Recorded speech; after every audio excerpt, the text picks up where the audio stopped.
And then we were down to 3. Just a trio of undefeated teams remaining in Division I college basketball.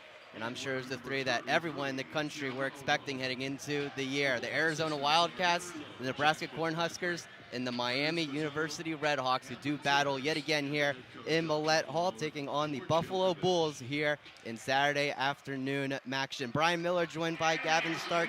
Thank you so much for spending your Saturday afternoon with us. Gavin, this should be a great matchup. 2 of the best offenses in the MAC, 2 of the best three-point shooting teams in the country. Miami coming into tonight's game, the best three-point shooting team in the country, just under 42%, and Buffalo second in the MAC and 13th in the country. Should be a very exciting game between 2 exciting offenses. Absolutely. I mean, this is one of those games where you looked at the MAC schedule for this Miami RedHawk team at the beginning of the season, and you looked at this Buffalo game at home against this, at home on this Saturday afternoon.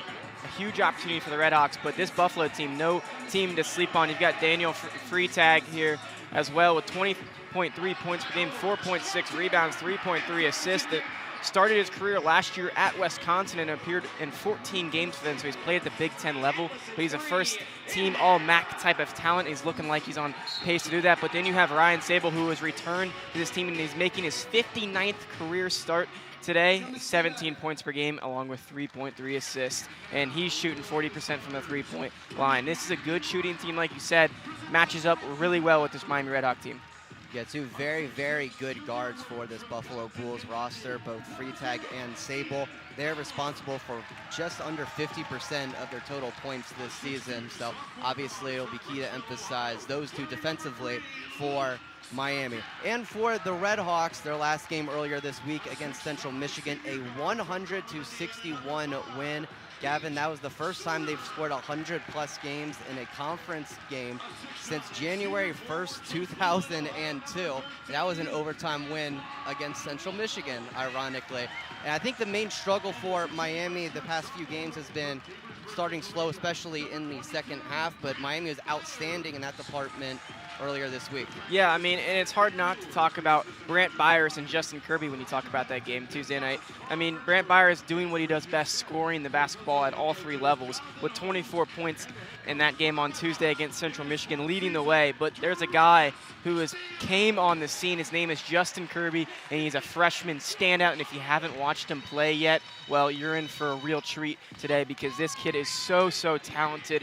Was a McDonald's All-American type of talent. Didn't make it to the game, but was selected as a finalist for that prestigious award. And he made his first appearance against Bowling Green earlier in MAC play. Played 11 minutes there, but was able to knock down a big 3 and ultimately score 8 points as well. But Tuesday night, 17 points in his breakout game, I would say. Absolutely outstanding performance for the freshman from Fishers High School in Indiana.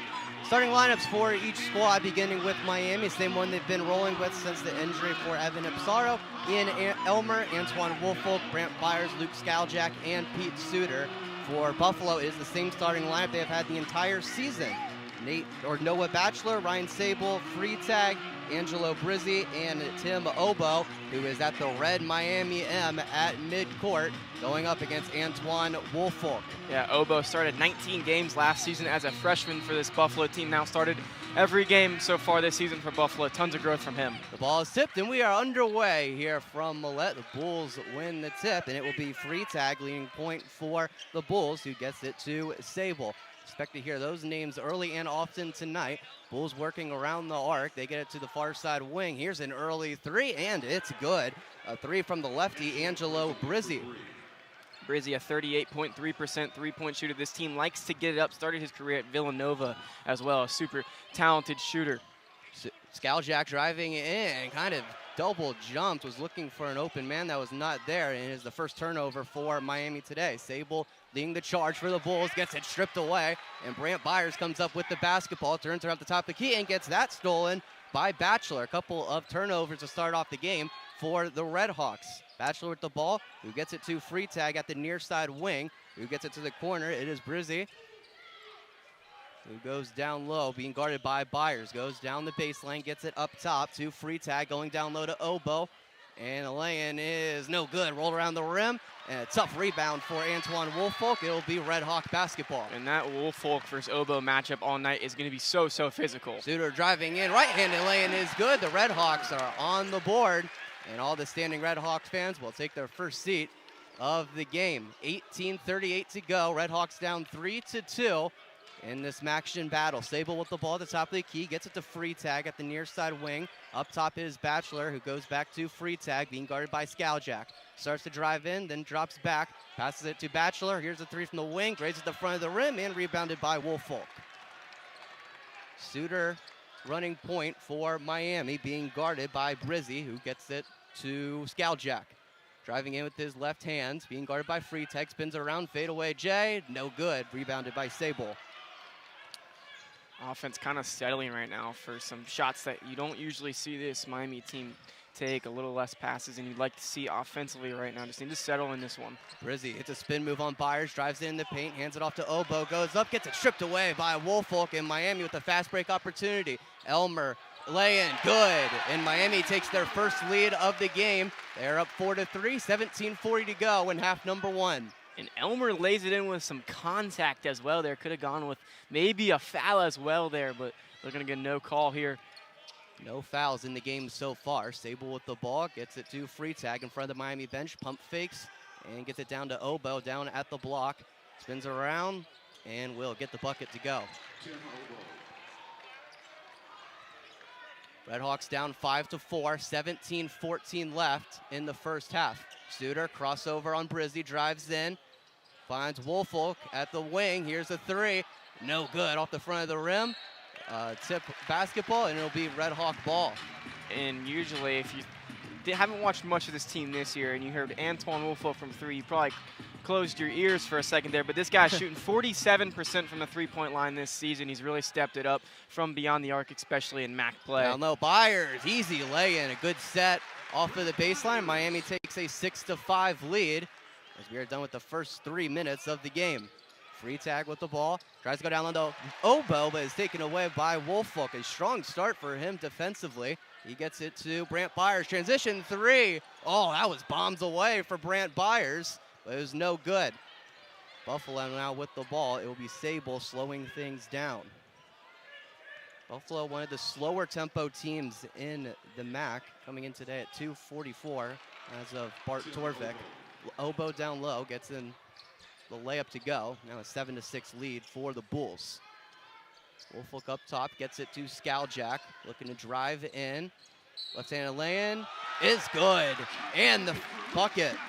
The continuation that has been added to college basketball. I haven't seen the RedHawks use it too much this season, but that one right there, Luke Scaljak uses it to his advantage and gets that one to go. A good drive from him. He had a really good game on Tuesday night as well. He had 14 points and was really facilitating very well. It seems like he's really easing into that point guard role as he's taking over a lot of that duties from Evan Epsaro, and Peter Suter as well helping out in that point position. Foul was on Freitag. That is his first. Him and Oboe will exit. DJ Talton and Ezra McKenna will enter for Buffalo. For Miami, Elmer and Woolfolk exit. Justin Kirby, the outstanding freshman so far, enters, as well as Elmar Atlason. Free throw is good from Scaljak. RedHawks up 9-7. 16:08 to go in half number one. Sable with the ball at the near side wing, driving in with his left hand at the baseline. Spins around, trying to find an open man, gets one up top. It's Talton. His three is good. And Talton, a 15% three-point shooter, but he gets that one to go there. He can knock down the open ones and does so right there. Buffalo 2 for 3 on three-point attempts so far. Strong start for them. Atlason up top, fakes the handoff to Scaljak. He now hands it off to Suter. He gets it to Atlas at the top of the key. He pump fakes, drives inside. That's an easy slam. And Miami takes back the lead. Back and forth we go. Miami up 11-10. Elmar Atlason, such a smart player. He fakes the pass outside and takes it down the rack and slams it home. Talton with the ball. Wild pass to the big man McKenna at the top of the key, but the Bulls are able to retain possession. Sable driving in, hesitates. Mid-range jumper is good. RedHawks down 12-11 now. 15-10 left in the first half. Kirby with the ball. in between the wing and the corner. Gets it up to Skaljack at the top of the key, the edge of the red Miami M. Tries the fighting, cutting Suter, but nothing there, and Bulls take it away. Transition and a dunk for Noah Batchelor. Buffalo expands the lead 2-3. Well, Bryan, we talked about how Buffalo, one of the slower teams in the MAC, but they are coming out and playing quick, and I think it's actually catching the RedHawks off guard. Adjustments are going to need to be made here. A steal and assist for Ryan Sable. He's up to 3 assists today. 14:36 to go. Miami down 14-11. Skaljack driving in, spins around on McKenna, gets it up top to Kirby, who gets it to Suter at the far side wing. He shoots a 3 from there, and it's good. We are tied up, 14-all. Teams going back and forth, to the top teams in the MAC, and they're proving exactly why right now quickly as we're tied at 14. Both of these offenses out to very strong starts. Brizzi trying to drive in, but he traveled. So with 14-12 left, that'll be a whistle on the floor, and our first media timeout here from Millett, tied up 14-14. Should be a good one here on Red Hawk Radio. Stay with us.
Both of these offenses really living up to their name early on here from Oxford. Miami and Buffalo tied up 14 points apiece with 14-12 left in half number 1. And Gavin is advertising the game with 2 exciting offenses, and that has certainly been the case so far. Yeah, I mean, 2 exciting offenses that usually play different styles, but Buffalo likes to slow it down and really get into their offensive sets. But they're flying down the court after these turnovers that they're causing, and they're scoring off of them quickly. And that's why this game's tied right now. I think Miami was expecting Buffalo to try to slow it down, but they have used the turnovers to their advantage and really gotten down the court. Buffalo 6 for 8 from the field so far. Miami 6 for 9. Both these offenses playing very well. Trey Perry in the game for the first time. He gets it to Ian Elmer. It goes back to Perry working around the arc. He drives in, passes it out to Elmer. Here's a 3 from the wing, and it's good. And that's exactly what this Miami offense is looking to do. Every time they're driving, they're not looking for that layup. They're not looking for the 2-point mid-range shot. They're looking for the open guy at the 3-point line. Buffalo looking to respond. Here's a 3 from the corner. It's no good. A foul on Miami. It will go against the freshman Kirby. And the shot attempt was from the sophomore Freitag. Just caught a piece of him, Kirby did there. I mean, it really wasn't a whole lot, but just enough to get the whistle. First team foul for Miami. Each squad with just 1 foul so far today. First free throw from Freitag is good. Freitag has been an outstanding free throw shooter this season. He leads the MAC with now 109 made free throws, shooting 80% from the charity stripe. Yeah, a guy who really likes to get it to the line, and that's just because he is such a physical guard as well. When he gets up and drives in the paint, he's looking for contact and a finish. McKenna exits, and Tim Obo re-enters for the Bulls. Free throw number 3 is good. It'll rattle its way home. And we are tied once again, 17-17. We've had quite a few lead changes and ties so far today. This has been a very back and forth game. Atlas at the ball, hands it off to Suter. He gets passed on to Obo, trying to drive in with his right hand. Mid-range jumper, no good. Tough shot there for Suter, being guarded by the big man Obo. Buffalo comes up with the board. Talton leading the charge. He gets it to free tag in front of the Miami bench, looking down low to Obo. Instead, he gets it to Mikhail Pocknit, who passes it up to Sable at the far side of wing. 14 seconds left on the shot clock. He will backtrack and reset the offense. Now down to 10 seconds. Here's a corner three. It's passed up. Here's a mid-range shot, and that missed everything. Pocknit way deep in the first air ball of today's game. The Millett crowd letting him know about it. Perry up top, gets it to Atlas in a deep three, blocked by Obo, but Miami comes up with the ball. What a heads-up play there by Atlason. Atlason tipped it to Ian Elmer. And the ball is stripped away by Obo. This will be another transition dunk. We've seen quite a few of those today. The ball hit the foot of Obo as he was coming down. Some of the Miami fans asking for a technical, but certainly didn't look to be on purpose. 12:30 to go. RedHawks down 19-17. Trey Perry with the ball up top, being guarded by Talton. Looking to drive in, he will draw a foul. And I think that's the exact call that Steele was asking for on the last possession there. They've been a little bit handsy and physical at the point, and they get called for it there. Trey Perry draws the contact. Good job by him. The Bulls have been uber aggressive on denying the ball. They have 4 steals today. The one problem for Miami this season, ever since Evan Upsaro got hurt, has been turnovers. They were clean last game, looking to be clean again today. Skaljak with the ball, looking down low to Woolfolk. He finds them, and he will lay it in to go. And Luke Skaljak was actually a quarterback in middle school, and he shows off that a lot of times here at Miami. One of the best passers on this entire team with great vision. Sable driving in at the block, spins around. Batchelor up top. He gets it to Brizzi in front of the Miami bench, but there is a bull down on the floor, and it is the big man, Obo. And he's in a ton of pain right now. He's having trouble getting up. Both Batchelor and Brizzi reach down and lift him up, and he will make his way towards the Buffalo bench. With 11:59 to go, that'll lead us to another media timeout. Once again, tied up 19-19, a fun one here from Oxford. Stay with us.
High-flying start continues, 11:59 to go in the first half. We are tied up 19-19. Buffalo will inbound the ball underneath their own basket. It will be Brizzi inbounding for the Bulls, being guarded by Skaljak.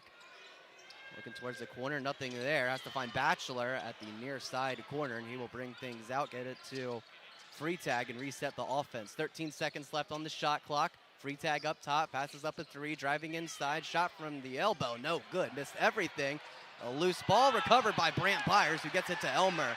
Miami working on the fast break. Suter, Euro step, nice lay-in to go. Well, when they take advantage of the 5-on-4 there, as free tag is still on the ground. Yeah, it was a fast break type, partly because of the looks to be injury for the Wisconsin transfer free tag. He was starting to point to his eye. I wonder if he fell hard on the floor. Yeah, Didn't quite get a good view of it. We were looking ahead to see the fast break. Right. So A lot of bodies on the floor there. he will exit and Talton will enter. 11:32 to go. Miami up 21-19. Batchelor with the ball. Cross-court pass to Sable. Here's his three. It's good. And Buffalo takes a 22-21 lead. A game of answers is what this one's been so far, Brian. I mean, these teams are going back and forth. Woolfolk with the ball up top. Hands it off to Suter. Three from the top of the key. Count it. And Miami now up 24-22. Peter Suter getting off to the hot start. He was a little bit off to a slow start on Tuesday, but ended up picking up in the second half. He is on a heater right now. Brizzi at the baseline, loses control, and it's taken away by Woolfolk. Settles things up at the top of the key. Miami will slow things down. Skaljack at the elbow, gets it down to the big man, Woolfolk. He has a mismatch. He passes it out to Skaljack. He takes the three, and it's no good. Off the back of the rim, rebounded by Buffalo. That one might have brought this Millett Hall down. Sable with the ball, takes a screen from Obo. Goes across the court to Batchelor, who dribbles it to the top of the key, who gets it to Brizzi. Dribbling with his left hand, being guarded by Elmer. 15 seconds left on the shot clock. Brizzi driving in at the MAC logo, and it's taken away by Elmer. Man, quite a few steals today from each of these defenses. 10:15 to go. Crossover for Elmer, drives in, left-handed lay-in, count it. 26-22, timeout Bulls. And here come the RedHawks now, taking advantage of driving it to the rack. Buffalo's looking and guarding the perimeter really well right now, but Miami taking advantage. Guys like Ian Elmer and Antoine Woolfolk taking it to the rack, doing what they can do.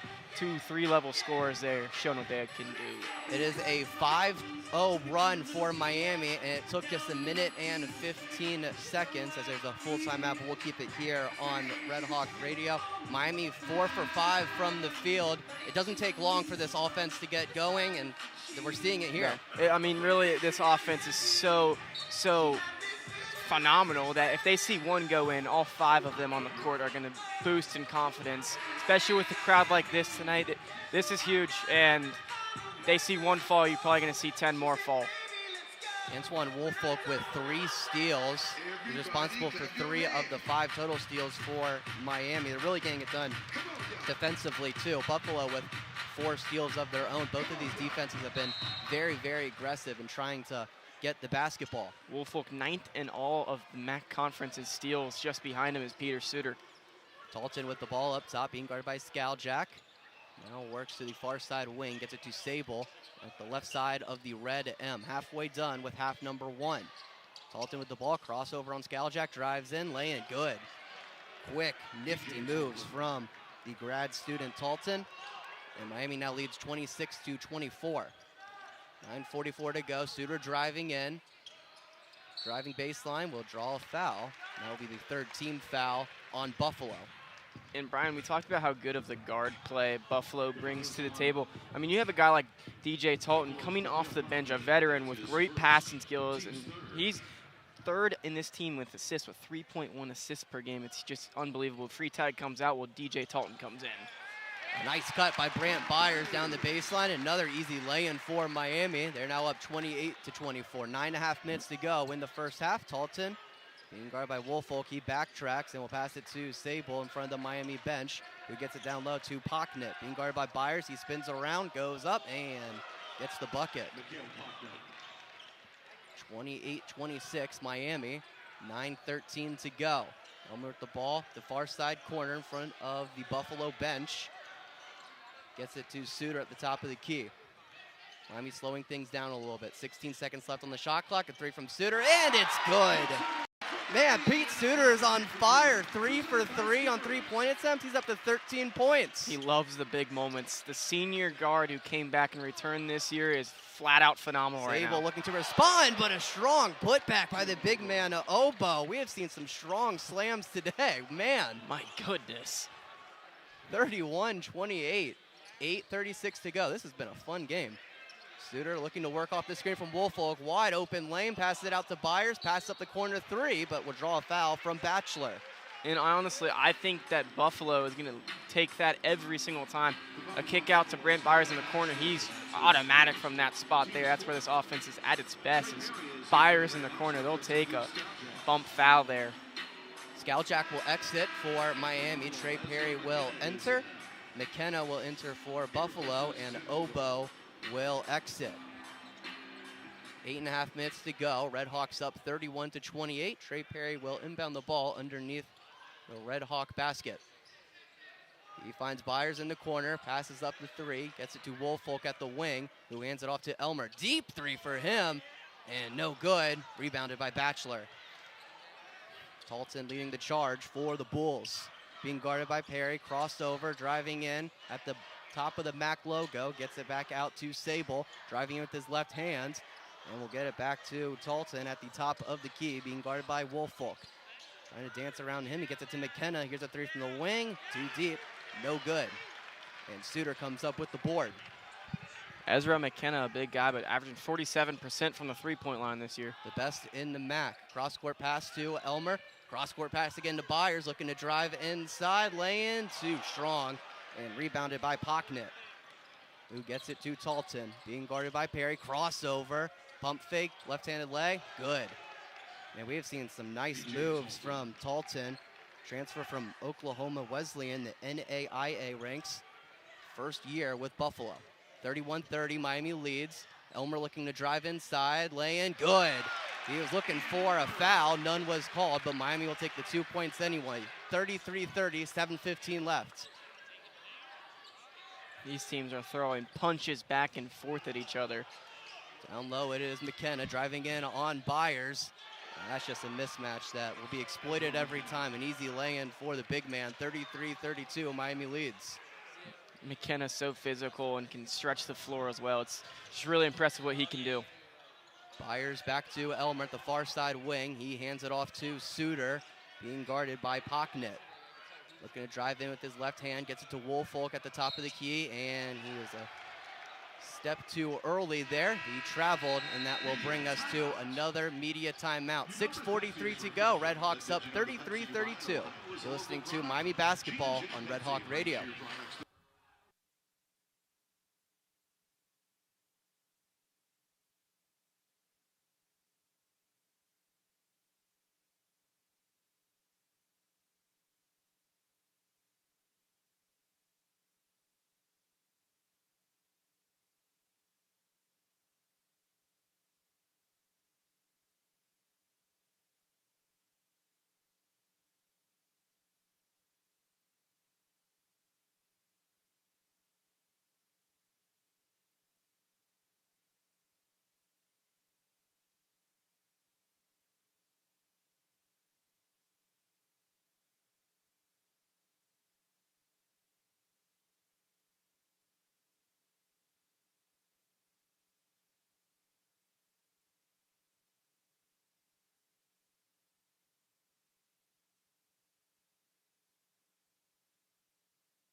6:43 to go in the first half. RedHawks up 33-32 over the Buffalo Bulls.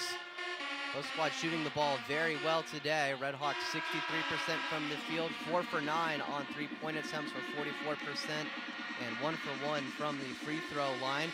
For Buffalo, they are shooting 68% from the field, 50% on threes. They are 3 for 6, and they are also perfect from the charity stripe. They are 3 for 3 today. Batchelor and Sable are out. Freitag and Breezy are in. Perry, Suter, and Wolfolk and Byers are out. Scaljak, Kirby, Atlason, and Robbins now in for the RedHawks. McKenna with the ball, dribbling around, cross-court pass to Breezy at the near side wing. 17 seconds left on the shot clock. Pass it out to Freitag. His three is good. All nylon for the Wisconsin transfer, and Freitag up to 6 points. Buffalo up 35-33, 6:15 left in the first half. Robbins looking to pass the ball to somebody, loses control. It's picked up by Tolton. Euro step, it's no good. Robbins picks up the board. Fortunate break there for the RedHawks after the turnover from Robbins. Atlason driving in, right-handed lay-in off the glass, no good. Picked up by Buffalo. And they are letting these guys play. Lots of contact at the rim. Once again, no call. Tolton driving baseline, lay-in, no good. Swatted away by Robbins. And Miami looks to respond. Scaljak gets it to the big man up top, who gets it to Atlason, who hands it off to Elmer. 5:37 to go in the first half. Elmer trying to get it down low to Robbins, but it's just out of his reach. I mean, it's a good setup there. They had him full, just a little overthrown. Couldn't get in the hands of the big man Robbins, but things just need to get a little bit more spaced out right there. There was a lot of just clutter on the offensive possession there, and that's never going to turn out for a team that likes to just spread it around. Buffalo up by 2, looking to expand the lead to a couple of scores. Freitag, 3, foul from Robbins, and the bucket is good. Back-to-back threes for Daniel Freitag. Leads the MAC in scoring at 20.3 points per game. Didn't take him much time to get going again, Gavin. Not at all. I mean, this guy, he was highly recruited out of the high school ranks. Ended up going to Wisconsin, like we've said. Played at the Big Ten level and had some experience there, and now he's at the MAC level, and he's been dominating all year, averaging 20 points per game, and looks like one of the best players in all of the conference. He makes the free throw. He completes the 4-point play. And Buffalo now up 39-33, a 9-0 run for the Bulls over the past 2 minutes and 10 seconds. Miami desperately needs a bucket here. Elmer trying to cut in, but it was well covered by the Bulls. Scaljak now driving in. Cross-court pass to Elmer. Here's a three. No good. And a strong rebound by Freitag, who's leading the charge. Maybe working a little too quickly. He will slow things down. Finds Sable. Corner three. Blocked away. Justin Kirby again, but Buffalo comes up with it, and he steps out of bounds. Ezra McKenna came up with the basketball. He stepped out of bounds right in front of the Miami bench, and you better believe every single Red Hawk there was on top of it. Yeah, and it starts right there with Justin Kirby with a big block there. Just has a real knack for the basketball. A great defender, can break up so many plays as he exits the game. But man, he's been just impressive in MAC play. He has 1 rebound and 1 block today, but so many of his excellent plays don't really go in the stat sheet. Scaljak loses control of the ball. It was taken away by Tolton. A whistle on the floor. And I believe, I'm not sure what the call is. Tip. They're just saying it was tipped. I'm not really sure. All right, I thought the whistles there, thought they were going to say over and back for a second, but the ball was clearly tipped away by Tolton. So it'll be Miami basketball. 4:26 left in the first half. Shot clock down to 15. Scaljak driving in, blows past his defender, gets the lay-in to go. All starts with the pace there from Luke Scaljak, because he's just got perfect pace, avoids the defender and blows right past the next one and gets it to go. Tolton at the near side wing, driving inside. He finds Freitag off the screen. His three, no good. Tipped away. Miami basketball. Great hustle there by Suter, just crashing the boards. That's where Miami's gotten better at recently, just getting to the boards and crashing them. Has struggled a little bit with a rebounding category this season. If you want to talk about any struggles this team's had, it would be probably that, but really doing a great job crashing the boards. Next stop will be a media timeout. 3:54 to go in the first half. Skaljack tried to do it again, but Buffalo defended it well. 3 for Atlason. It's good. A deep 3 for Elmar Atlason. And once again, this game is tight. Just a 1-point deficit for the RedHawks. Freitag looking to respond at the MAC logo. A wild fadeaway shot, and it's good. This kid's a gamer. I mean, he's one of the best players in the MAC. You could understand why after seeing him today. 3:27 left. Miami down 41-38. Both these offenses have been excellent today. Dribble handoff and a moving screen called on Miami. Tough break for the RedHawks. That will be just their second team of foul, though, so not a ton of damage done. That will bring us to another media timeout. RedHawks down 41-38. 3:22 left in the first half. It's Miami basketball on RedHawk Radio. Stay with us.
.322 left in the first half. RedHawks down 41-38 to the Buffalo Bulls. A pretty big day for the city of Buffalo today. Timing works out pretty well. We get this game and then the Bills game starting at 4:30. Big one for them. They're looking to start off the day hot here and knock off the undefeated RedHawks and play spoiler here inside Millett Hall. So far, they are playing very well, shooting 61.5% from the field. 3:15 left in the first half. Freitag with the ball, driving inside. Passes it to Sable in front of the Miami bench. He gets it back to Freitag and back to Sable, looking to drive baseline with his left hand. Has it stripped away, shoots a fadeaway from the baseline, and it's good. And Buffalo now up 43-38. RedHawks looking for some buckets here. It's been a little colder than you would like, especially lately. Atlason passes up a 3, drives baseline. The ball was taken away by Buffalo, but went out of bounds. Well, and what Buffalo's doing at a great job right now, Brian, is just slowing this Miami offense down. They're getting this defense back in transition quickly and not letting this Miami team just fly down the court and find the open guys around the perimeter. Elmer will enter, Atlason will exit. Nice spin move from Woolfolk, goes up, and it'll be a shooting foul on Obo. And going back to slowing it down, if Buffalo wants to slow it down, I think Miami can say, that's fine, let's get to the line then and attack the paint, really. Guys like Antoine Woolfolk and Ian Elmer can really do that. They're super physical. Antoine Woolfolk does a good job doing that. Miami scored 22 of their 38 points in the paint today, outscoring the Bulls 22-20 inside. First free throw from Woolfolk is no good. coming into today's game shooting 61% on free throw attempts.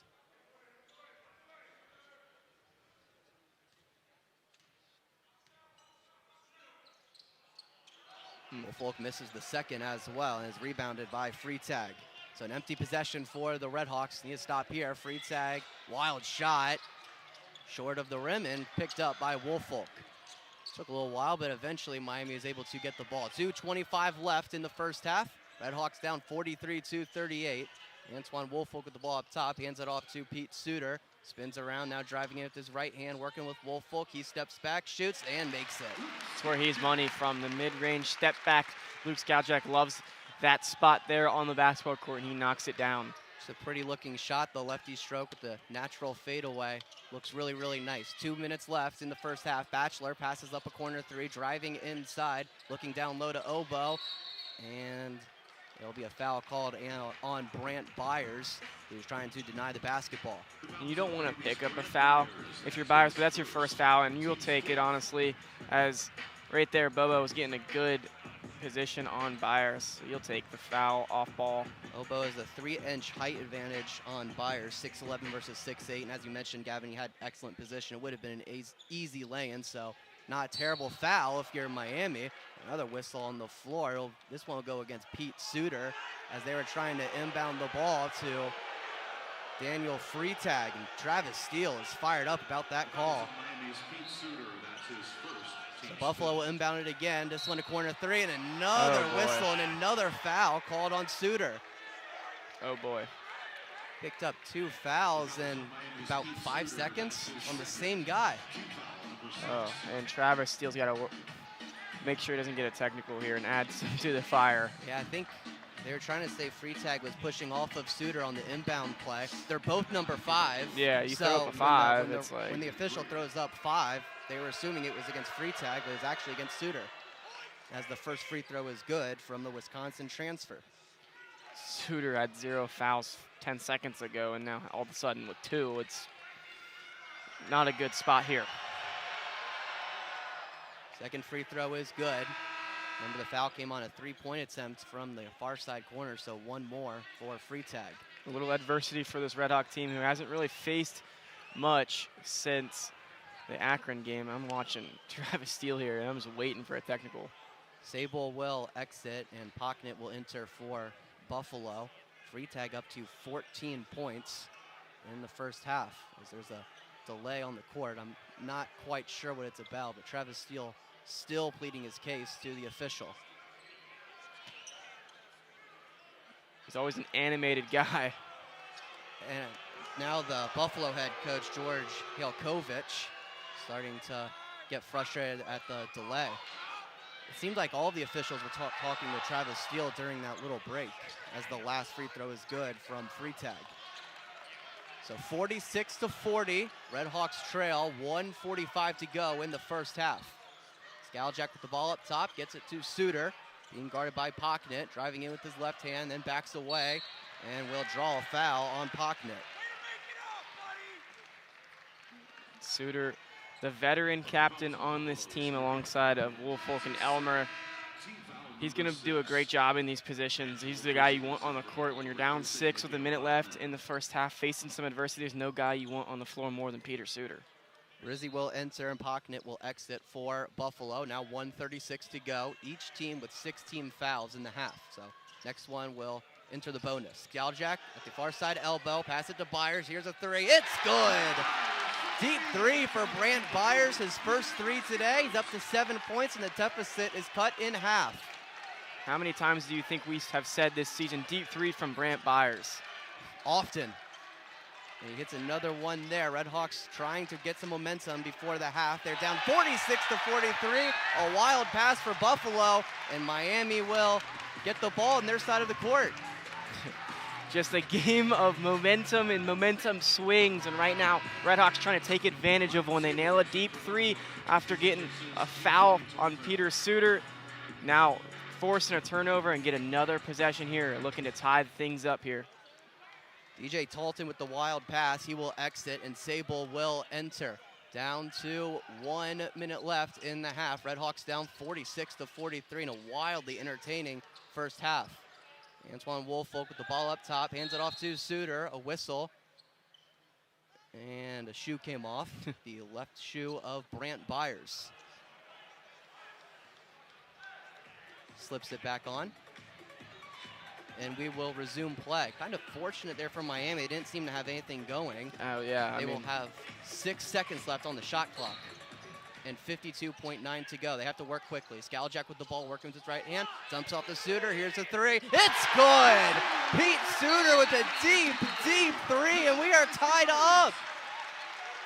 And a whistle and a timeout for Miami. Woo! What a shot! He's sizzling from deep right now. 30-second timeout for Miami.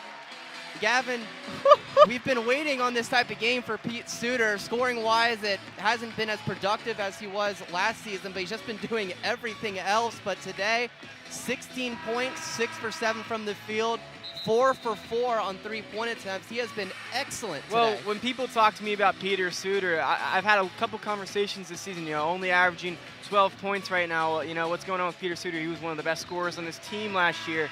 And I go back to that game against Air Force last season, over a year ago now. He had 42 points. I'm telling people, this is a guy who can score in bunches, and he's going to have his game. This might be his game today. Knocking down a huge triple again, a three-point dagger, and this thing's tied. It's one of the best things about this Miami team. It's not always just one or two guys. It could be any given player in any given game. And today, it is Pete Suter's day. He has 16 points. 45 seconds to go. We are tied up, 46-46. A light press put on by Miami. They get down to Breezy. He's working on the block against Woolfolk. 20 seconds left on the shot clock. He backs it outside and drives in. Right here, lay-in. It's good. Oof. Had to go around Antoine Woolfolk. Looked like he was trying to block the basketball. Came very close, but a nice lay-in for the grad student, Breezy. Miami going to take the last shot here, it looks like. Each squad has already used their use it or lose it timeout, so Miami will play this through. 10 seconds left in the half. RedHawks down 48-46. Skaljak bounce pass to Woolfolk. He gets it back to the lefty Skaljak. 4 seconds left. Dribbles it away. Corner three. No good. Rebounded by Batchelor, and that is how half number one will end. Not the best possession there. He had 25 seconds left, and the ball didn't leave Skaljak's hand once there. Not really a huge fan of that. We would like to see something set up there offensively, but what a half. I mean, we asked for exciting basketball here today before this game had started, and we have gotten that in the first half. 48-46. Both of these offenses have certainly showed out today. They have shot the ball extraordinarily well at the half. The shooting totals for each squad, beginning with Buffalo, they're shooting just over 62% from the field, 50% from three-point land. They are 5 for 10. And they're 7 for 7 on free throw attempts. For the RedHawks, they're shooting 63% from the field, also shooting 50% from three-point land. They're 7 for 14, but just 1 for 3 at the charity stripe. The 2 missed free throws coming from Antoine Woolfolk. Well, that'll bring us to halftime here at Millett. RedHawks down 48-46. Take a quick break. And on the other side, we'll bring you the second half here from Oxford. Should be wildly entertaining. Stay with us here on Red Hawk Radio.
About a minute or so away from the second half here from Millett. RedHawks down 48-46 to the Buffalo Bulls. Miami has won 25 straight games here in Oxford, and obviously are out to an 18-0 start, one of 3 undefeated teams left in the country. Gavin, that was a very, very entertaining first half. Featured 14 lead changes, 4 ties, 2 outstanding offenses. Yeah, I mean, just outstanding play. Really, you got to tip your cap to Buffalo, who, you know, we came into this thinking it was going to be a slower pace game with the way Buffalo, they're going to try to slow the game down and do what they do best at doing, and that's slowing it down. But, you know, they came out firing at all cylinders, and guys are scoring. Everyone that's played for Buffalo has put it in the hoop at least once today, and Daniel Freitag leading the way with 15 points, 7 for 7 from the free throw line as well, and 3 rebounds. He's doing a great job getting to the line and just doing it all really when he's on the court. This team is so much better when he's out there. Yeah, as you mentioned, Buffalo coming into today's game 248th in tempo, according to KenPom. It seems to be closer to Miami's tempo, which is much higher, up to 46th in the country, but yet the RedHawks are down by 2. It'll be Miami inbounding the ball. They will be going right to left in the all-white uniforms with script Miami across the chest. Buffalo in the all-blue uniforms. There's Buffalo across the chest and white trimming down the sides, as well as white lettering. Suter will inbound the ball. It is Suter, Skaljak, Byers, Woolfolk, and Elmer out for the RedHawks. Ball will get into the hands of Luke Skaljak, and we are underway in half number 2. At the top of the key, looking down low to Woolfolk at the free throw line. Hands it off to Skaljak, who hands it off to Suter. Driving downhill, lay-in, no good. And out of the hands of Woolfolk, it'll be Buffalo basketball. Sable looking to push it, slows it down, hands it off to Brizzi across the court. His 3 is good, and Buffalo now up by 5. Well, and there you go again. Buffalo moving it down the court quickly, finding an open man in Brizzi, and he knocks it down. I mean, this team is proving that they can play quick. Buffalo 6 for 11 on 3-point attempts today. Suter, 3 at the top of the key. It's good. Pete Suter again up to 19 points. He is 5 for 5 on 3-point attempts today. Well, it's a good thing he didn't cool off inside of the locker room at half, because, man, was he on fire in the first half, doing the same thing it looks like in the second. These offenses have not skipped a beat here in half number 2. Here's a corner 3 for Freitag. That one too long, but rebounded by Batchelor. Backing down on Byers. He goes to Freitag at the near side wing. Buffalo going left to right here in half number 2. Here's a 3 from Freitag. No good. Rebounded by Obo. His putback. No good. A nice block by Elmer, and he gets the rebound. He finds Skaljak. Here's a transition 3. It's good, and Miami takes the lead. 52-51. A 6-0 run in under a minute. This team can score so quickly and in bunches. They've knocked down back-to-back 3s, and now they're in the lead. Just an unbelievable game. Buffalo looking to respond. Freitag looking to drive it on Elmer. He finds Breezy. Here's a 3 from the wing, and it's good. Angelo Breezy with 2 threes pretty much in the same spot. What a start to the second half. We have not missed a beat here from Millett. About 2 minutes in, 52-54, Miami trails. Suter backing in, and a foul called on Buffalo will go against Brizzi. Almost thought that was going to go the other way for a second. It did kind of look like Suter extended the elbow just a tad, but home team gets the home call. Certainly take it if you're Miami. Is the first foul of the second half. They find Suter in the corner. Here's the 3. It's good.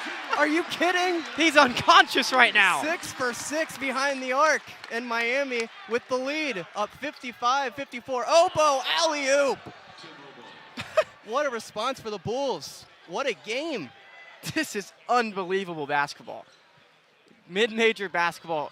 It can deliver, and it's doing so right now. Freitag with the assist. They find Woolfolk at the top of the key. He had enough room for a 3, but he didn't take it. Hands it off to Suter, who bounces it to Skaljak, and it's back in Pete's hands at the top of the key. Deep 3.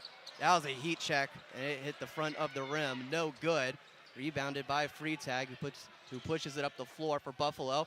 Cross-court pass to Sable. It passes up a 3. Shot from the MAC logo. It's good. Sable does a good job there, getting to his spot.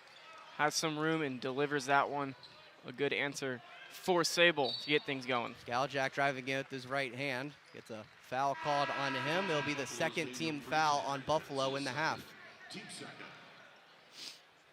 Fouls on Freitag. That is his second. As Brizzy will exit and Talton will enter for the Bulls. I know there's a lot of good basketball games going on right now on this Saturday afternoon, but none better than this one right now. Yeah, why go anywhere else? 16:58 to go. Skaljak with the ball at the far side wing in front of the RedHawk bench, being guarded tightly by Talton. Driving in with his left hand, spins around, looking to find Woolfolk at the top of the key. 5 seconds left on the shot clock. RedHawks have to work quickly. Here's a three from Skaljak. No good. It was too short. It'll go out of bounds. It'll be Buffalo ball. Buffalo doing a good job there, just denying things for the RedHawks offensively. Team that likes to spread the ball around and just go all around the three-point line. Not letting that happen, though, today, as it's been a lot more dribble action for this RedHawk team, and I don't think they were really prepared for that. Atlason will enter the game for Woolfolk. RedHawks down 58-55, 16:36 to go in half number 2. Talton leading the charge for the Bulls. Finds Batchelor at the far side wing. A few steps in from the three-point line. Gets down to Obo being double-teamed. He gets it to Sable. He drives in. Stops at the free throw line. Ball is tipped away by Suter. And he will get the ball back. Driving down, coast to coast. Lay-in. No good, but a foul. And Pete Suter will make his way towards the free throw line. Once Pete Suter had the ball in his hand and he was past the logo, you knew he was taking that one all himself. And he was either going to get the basket or draw a foul, and he draws the foul. And a trip to the free throw line for the free throw shooter that's shooting 79% on the season. Just 3 free throws for Miami in the first half. 1 from Skaljak and 2 from Woolfolk. First from Suter is good. He is up to 23 points. And there's been one person to shoot free throws on the Buffalo side of things, but he shot 7 of them, and that's Daniel Freitag, who loves to get to the line. And 2 of those came on three-pointers. Right. Second free throw good from Suter. It is a 1-point deficit for the RedHawks. They're down 58-57, 16-15 left. Freitag will slow things down. They get into their set. Being double-teamed by Atlason and Elmer. Atlason now backs off. He finds Sable at the far side wing, gets it to Batchelor in the corner. Trying to drive in on Skaljak, trying to exploit the mismatch, finds Obo down low, being guarded by Atlason. Tries to find Batchelor on the other side of the paint, but it goes through his arms and out of bounds. Whistle on the floor. That'll bring us to our first media timeout of the second half. 15:58 to go. RedHawks down 58-57. Stay with us here. It's Miami basketball on RedHawk Radio.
$15:58 to go in half number 2. Bryan Millett joined by Gavin. Thank you so much for joining us here on this Saturday afternoon.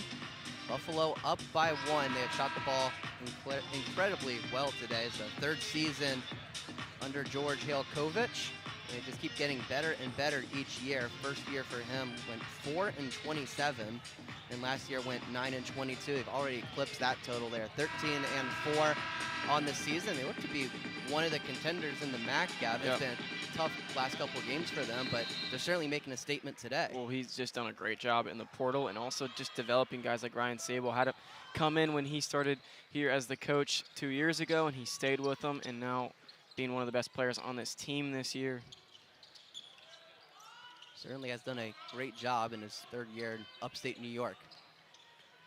Byers driving in, lay in, almost. That was in and out, took a full rotation around the rim. Not quite able to go down, but a foul called on Brant Byers. He will head to the free throw line. An 80% free throw shooter. I think you'll like your chances here if you're a RedHawk fan, and Brant Byers as well. Said had 24 points in his last game on Wednesday night. First free throw, no good though, off the front of the rim. Foul was on Sable. That is his first, as Kirby will enter for Miami. Will come in for Skaljak.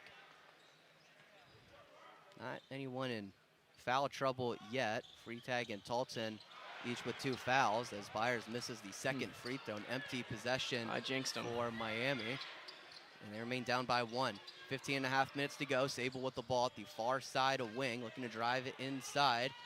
Goes across the arc to Freitag, looking down low to Talton. Here's a shot, and that one in and out. Rebounded by Kirby. Suter bringing up the ball for the RedHawks. Takes a screen from Atlason. Crossover, working on pocket, lay in, good. He can do it all on the offensive end. Pete Suter with 26 points, getting it done both inside and outside. 14:57 to go. Miami up by 1, 59-58. Sable with the ball, almost stripped away by Ian Elmer, but a foul called on him instead. You gotta like the hustle there if you're Travis Steele and that coaching staff, though. I mean, just the type of things you like to see in a tight game like this one. It's a high-effort foul. I think you'll certainly take it. Definitely agree with you there. Batchelor will exit, and Breezy will enter for Buffalo. 14:54 to go. RedHawks up 59-58. Up top, it is Talton with the ball, being guarded by Byers. Tries to go across the court, tries to find man in the corner, and an excellent play from Elmer trying to get the ball in. It will be Miami basketball. Buffalo got the ball out of bounds. And that's the hustle there. 2 RedHawks on the floor, and Kirby and Elmer both making an effort at the ball. And guess whose ball ends up being? The RedHawks. Effort does pay off. It's a real thing. This RedHawk team showing that right now. The Buffalo coach, George Halkovich, very irate with the officials on that last call. It's probably the most upset we have seen him all game. And my favorite thing about that right there is Ian Elmer gets called for a foul right moments before and then goes right after the ball again. He's driving inside on pocket, stops, laying, good. What a sequence for Ian Elmer. He has had an excellent last minute. Unreal. Guy can get it going at any time, now up to 11 points on this game. 14:25 left, Miami up 61-58. Pass outside, Breezy passes up a 3, and he will make it from the corner. Timeout for Buffalo. It's a great answer there from Buffalo. Breezy's came out in the second half firing on all cylinders from beyond the arc, now up to 3 3-pointers in the second half, 4 for 4 in the total game. That brings us to another media timeout, and once again, we are tied in Oxford, 61-61. Stay with us here on Red Hawk Radio.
14-16 left here from Millett.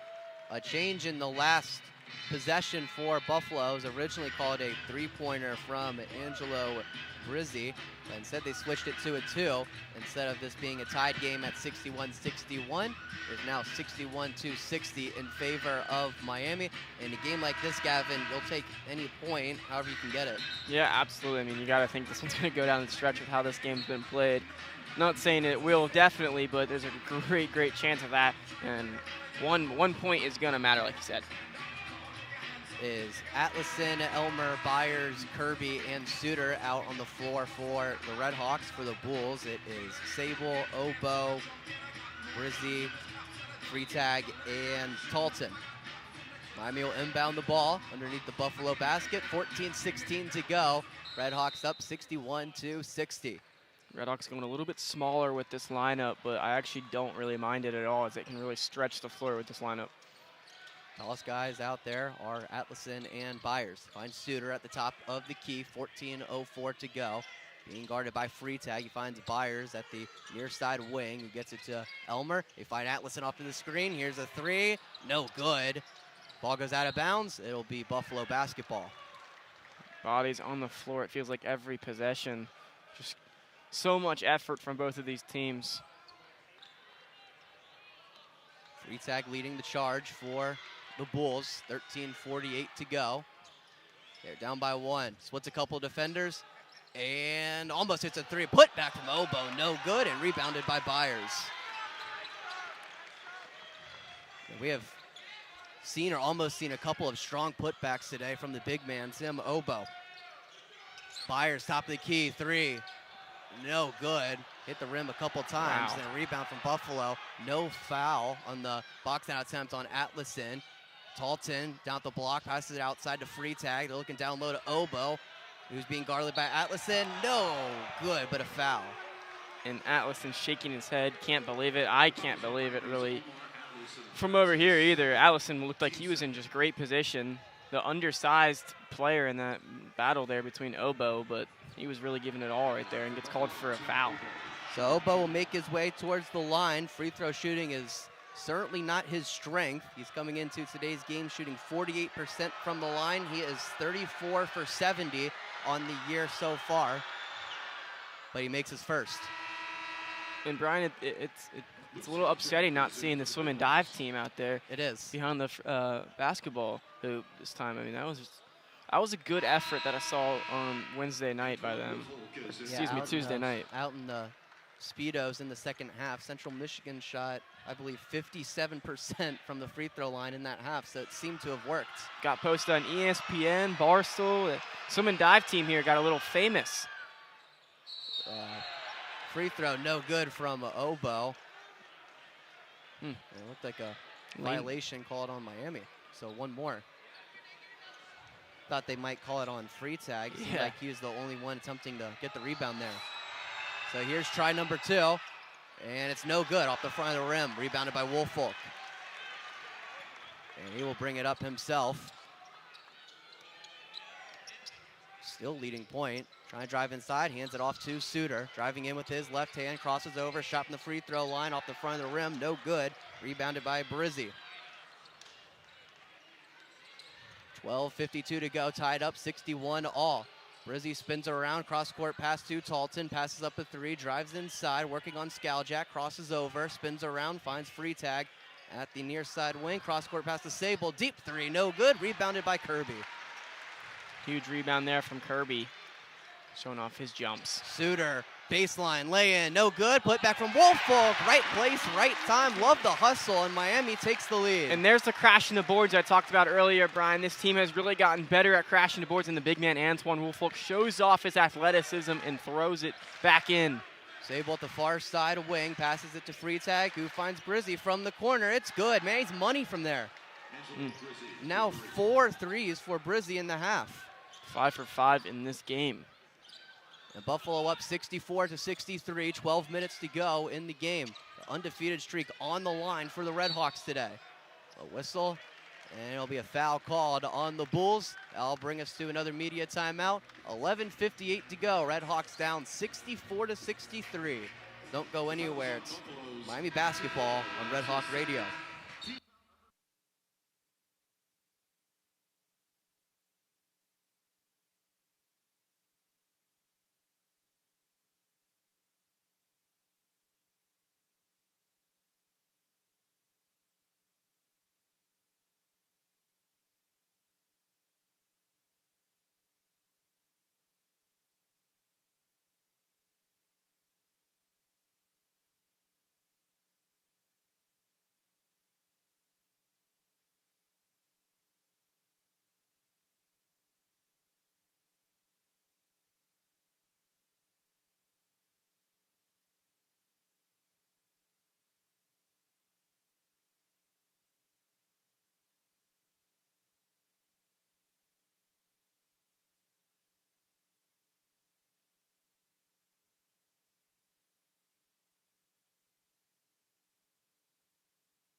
RedHawks down 64-63, 11:58 to go here from Millett. Bryan Miller joined by Gavin Stark.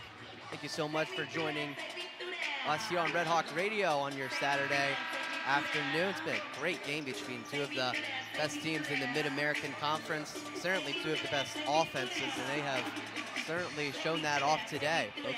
Both squads shooting well over 50% from the field. Yeah. Miami will inbound the ball underneath their own basket. It is Luke Skaljak looking down low. They find Suter at the free throw line. He spins around, drives in, lay in, good. It's Peter Suter's world. We're just living in it right now. Up to 28 points, 10 for 15 from the field. He's been phenomenal. Talton driving inside, spins around the MAC logo and gets it to free tag at the right side of the Red Miami M midcourt. Looking to the corner, he finds Talton. He's being guarded by Skaljak. 12 seconds left on the shot clock, now 10. Breezy driving inside, crossover on Kirby, but he loses control. It's taken away by Skaljak. He pulls back, looking inside to the big man, Woolfolk. He goes up and gets the lay-in to go.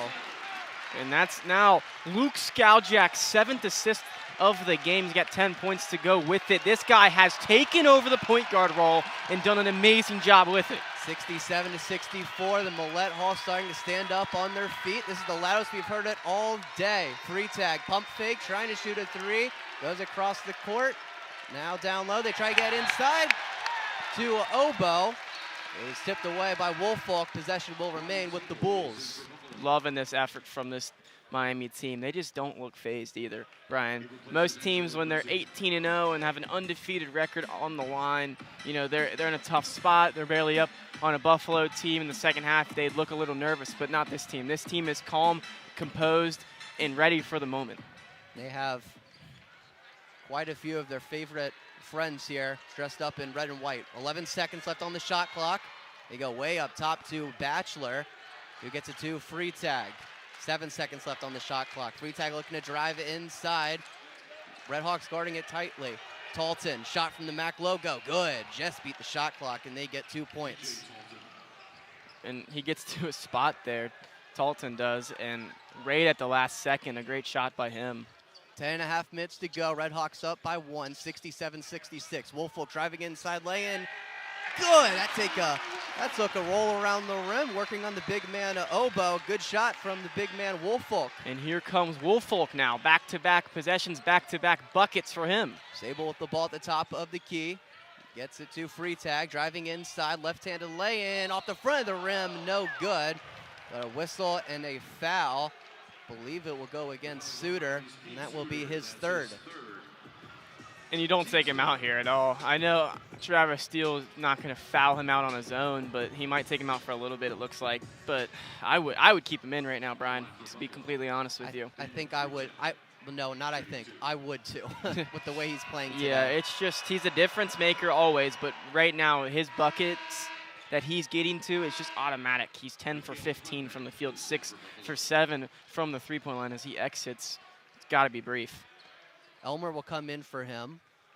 Obo will exit, and Pocknet will enter for Buffalo. The first free throw good from Freitag. Now, the best thing, you take out Peter Suter, the depth of this team is what gets showed off at times. You got a guy who comes in like Ian Elmer, a starter, obviously, but you also have Justin Kirby on the floor who you trust with all of your confidence. Second free throw good from Freitag. Miami up 69-68. 10 minutes left to go here from Millett. Skaljak driving inside. Now the top of the key finds Woolfolk down low. He slams it home. What vision from Luke Skaljak. He winces at Antoine Woolfolk, basically telling him to cut. He's going to attract a two-man. Mid-range shot from Freitag, no good. Rebounded by Woolfolk. To finish my thought there, he gets the double team guarded and finds the cutting Antoine Woolfolk, and it's an easy dunkaroo for Antoine Woolfolk. Skaljak with 8 assists so far today. He finds Antoine at the elbow, driving inside against Talton. Backing in at the MAC logo, spins around, and will get a foul. And ever since Suter came out, Gavin, it's really been Antoine Woolfolk, the star of the show for the RedHawks. Just unbelievable. Had the easy slam off of the pass from Skaljak. Got himself a tough rebound. He has 7 boards today. He's able to get to the free throw line. Foul was on Sable. That is his second. Now just looking for his first free throw make today. And he gets it. Somewhere he's worked so hard on in this offseason. Last year he got to the free throw line so many times, only shot 58% from the free throw line. It's only gone up a few percentages to 62%, but overall he's became just a real good shooter. 47% from the three-point line right now. It's just ridiculous what he's been doing to his jump shot, just completely changed it. Second free throw is good. Pocknet out and McKenna in for the Bulls. RedHawks up 73-68. 9:22 to go here from Millett. The Miami RedHawk bench on their feet, trying to get their crowd into this game. McKenna at the far side wing gets it to Freitag. Pump fakes a deep 3, looking for McKenna down low, passes it away, but it's taken away by the RedHawks. Skaljak looking to push it to Kirby, one dribble, slams it home! Unbelievable! Oh my goodness! Timeout, RedHawks up by 7. He's just unreal. The freshman phenom, Justin Kirby. You gotta be kidding me. A diaper dandy. 75-68, Miami leads. What a sequence there for the RedHawks, man. Luke Skaljak, what a pass from him, up to 9 assists today. Antoine Woolfolk with the steal, he has 4 steals today. It's the first points for Justin Kirby, Gavin. It's the loudest. In incredible style. I mean, this place just erupted. I haven't heard it like this all season. Even the Akron game, unbelievable. I got off my seat for the first time all season. I haven't done that. A 6-0 run for Miami over the past minute and 7 seconds. They have made 6 after the last 7 shots from the field. They are really starting to get on a roll against these Buffalo Bulls. They smell blood in the water. It's just ridiculous how a guy like Evan Ipsar goes down and you're like, man, that's going to hurt the depth. Why not just give this Justin Kirby guy a chance? You know, we were going to redshirt him, but he looks like he could be a real difference maker, and that he has been. Just unreal. He's like a 6th starter. After the last time out from Buffalo, George Halkovich down to just 1. 9 minutes left. Miami up 75-68. Freitag with the ball, goes to Sable, drives baseline, finds Batchelor in the corner, passes up a 3. And ball is tipped away by Skaljack, and it will be Buffalo ball. Skaljack was arguing after he tipped it that it hit Talton on the way towards the out-of-bounds marker, but the official disagreed, and it will be blue ball with 15 seconds left on the shot clock. And Travis Steele could have reviewed that, but I don't think you do here with the momentum you've got. You don't want this game to stop. Free tag floater, no good, off of Elmer, and it will be Buffalo ball. Kind of a missed opportunity there for Ian Elmer. He did all of the work, and it just fell out of his hands. Unfortunate there. 8:40 left, 20 seconds on the shot clock. It'll be free tag inbounding the ball underneath their own basket. So many times, Brian, we talk about this Miami offense, but it's been the defense these last 5 minutes that have been a real difference maker, and they're the reason why they have a 7-point lead all of a sudden. Corner three for Sable. It's good. Just when Buffalo needed it the most, their veteran star, Ryan Sable, with a big-time three. 8:26 to go. Skaljack driving in, left-handed lay-in. It's good. Strong take for the lefty. Miami up 77-71. Man, he's just been so good all season, especially today. Free tag driving in, then backs away, crossover on Elmer, pump fake, and will draw the foul. He got Ian Elmer off of his feet, and he will head to the free throw line. Free tag might be the best in the entire MAC at just drawing fouls, getting guys off their feet. You know, you got to jump because this guy, he's such a good scorer, but he's also going to draw a foul if he's not going to get the bucket to go, and he's a great free throw shooter as well. 80% on the season, but shooting the most in the entire MAC.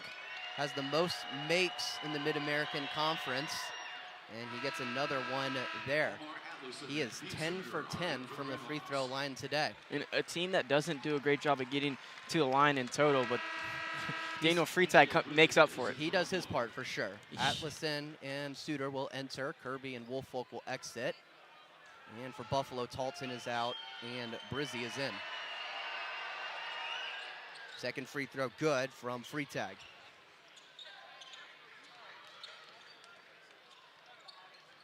.805 to go. Miami up 77-73. Up top, it is Pete Suter with the ball. Trying to find Atlison down low, being guarded by Obo. He takes a screen from him, finds him up top. Pump fakes a three and will draw a foul. Is it a shooting foul? Will be on the floor. It looks like it'll be on the floor. And honestly, I agree with the call. I'm going to be completely honest. Atlison, it looked like he was not in a shooting motion. Looked like he was kind of doing a runner three, and that's just not a shooting motion. I believe it is going to be a coach's review from Travis Steele, but it does bring us to immediate timeout. 7:54 to go. RedHawks up 77-73. Stay with us here on Red Hawk Radio.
.754 to go. as Elmar Atlason will make his way towards the free throw line. We thought the last foul on Tim Obo was on the floor, but evidently that was not the case. So it will be 3 free throws coming for Atlason. Well, I think it's just a heads-up play from Atlason to just see him get lifted off his feet and get to a spot where he can at least make an attempt to shoot it. Well, pardon me, it was not shooting foul, but Miami's in the bonus. Yes. He missed the first free throw, and it will be Buffalo ball. So free tag will bring it up for the Bulls. 7:45 to go. Miami up 77-73. Crossover on Elmer, finds Sable. Strong close out from Suter. We find Brizzi in the corner. He's been excellent there today, but he drives inside on Byers. Down at the block, steps back, tries to drive into his chest. Scoop lay-in is good. And defense can't get much better from Byers there. He doesn't get off his feet. When Brizzi tries to get him off his feet, he stays in good position, hands high. Brizzi just gets it to go. 7:18 left, Miami up 77-75. Pete Suter with the basketball. He has 28 points today. Driving inside, passes it outside to Skaljak. Bump fake on a 3, finds Suter in front of the Miami bench. Step back, tried to force a foul from free tag, but none there. 8 seconds left on the shot clock. Finds Atlason, his 3, no good, rebounded by Obo. And no one at the boards for Miami to even come up with a chance at that rebound. Sable passes it across the court to free tag. Finds Batchelor in the corner. His 3 is good, and Buffalo takes the lead. A game of runs. That's what they say about basketball. And that's been the definition of this game today. Buffalo on a 7-0 run over the past minute and 40 seconds. 6.5 minutes left. Miami down by 1, 78-77. Byers driving in. A foul called. Looks like it's going to go against Obo. The foul is on Buffalo's Tim Obo.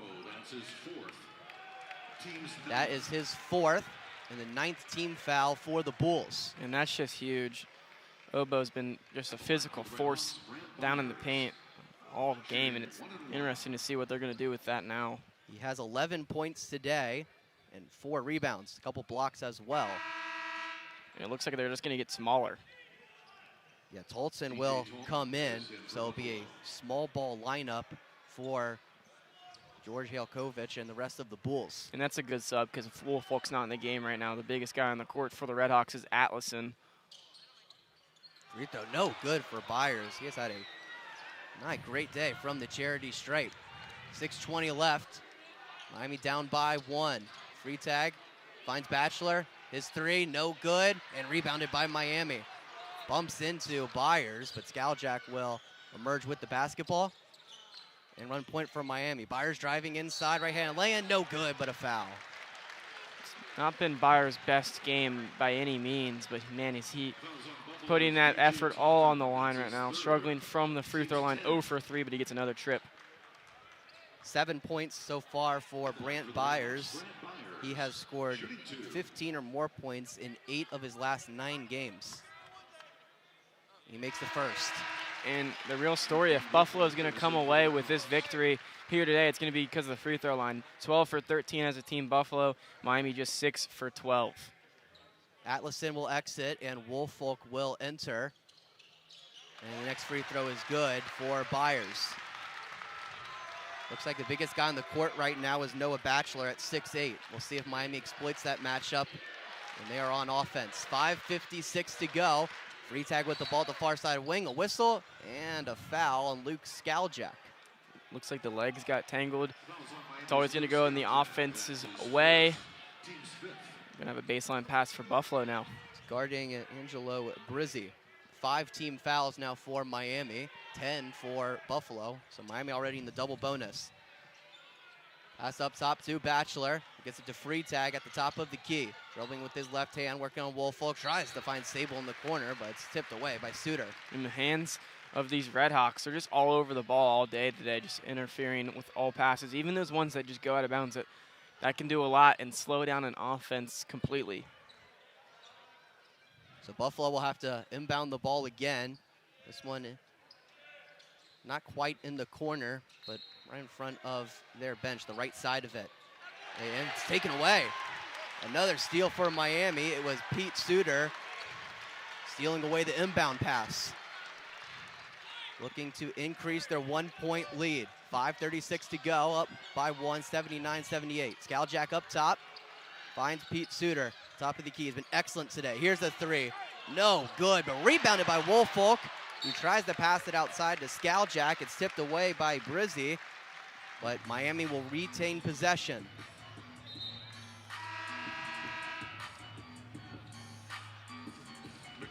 Mikhail Pocknett will make his way to the scores table, and he will come in for Sable. Ian Elmer will inbound the ball pretty much right in front of us. Get the best seats in the house. Can't complain. We do. How cool is that? Courtside seats for an undefeated team. Luke Skaljack with the ball, near side wing. Here's a three. No good. Rebounded by Batchelor. Just over 5 minutes left. Miami up by 1. Freitag with the ball. Being guarded by Elmer. Passed on to Woolfolk. Finds Talton in the corner. Going down low to Pocknett. Out in the corner again. And Freitag will force a foul from Woolfolk. It's just unreal how good he is at drawing fouls, Bryan. I mean, he has done that quite often. The good thing for Miami is that it wasn't a shooting foul. Yeah. But, man, another second in the air for Woolfolk, and it was a shooting foul because Freitag was trying to get in the motion. Batchelor will exit. Sable will enter. No more fouls to give for Miami. They're at 16 fouls. Brizzi will inbound the ball, tries to find Sable in the corner, and he makes it. 81-79, Buffalo leads. Just they continue to answer. Suter, crossover, driving baseline, try to go up top, but it's taken away by Freitag. Buffalo has numbers. Breezy, reverse lay-in, good. Wow. What a lay-in for Angelo Brizzi. And Buffalo up 83-79. The undefeated RedHawks are in trouble here in Millett. Skaljack looking down low. It's tipped away. And Buffalo will come up with the basketball. Talton will slow things down. And pass it to Freitag. He gets it to Sable. Here's the three. No good. A whistle and a foul against Brant Byers. Unbelievable. I don't even think there was a single piece of contact made there. And the whole Miami RedHawk roster stunned at the call. And I'm going to go back to a spot where Elmer inbounded it just moments ago in front of us. Talton was asking for a call around the hips. Said that there was some physicality around the hips of him when he was going up for the last rebound. And I think that's going to be the reason he gets the call here. So now 7 team fouls for the RedHawks. Buffalo enters the bonus. As a team, they're shooting 74% from the free throw line, as DJ Talton will shoot the 1-and-1. Travis Steele is very upset with the officials.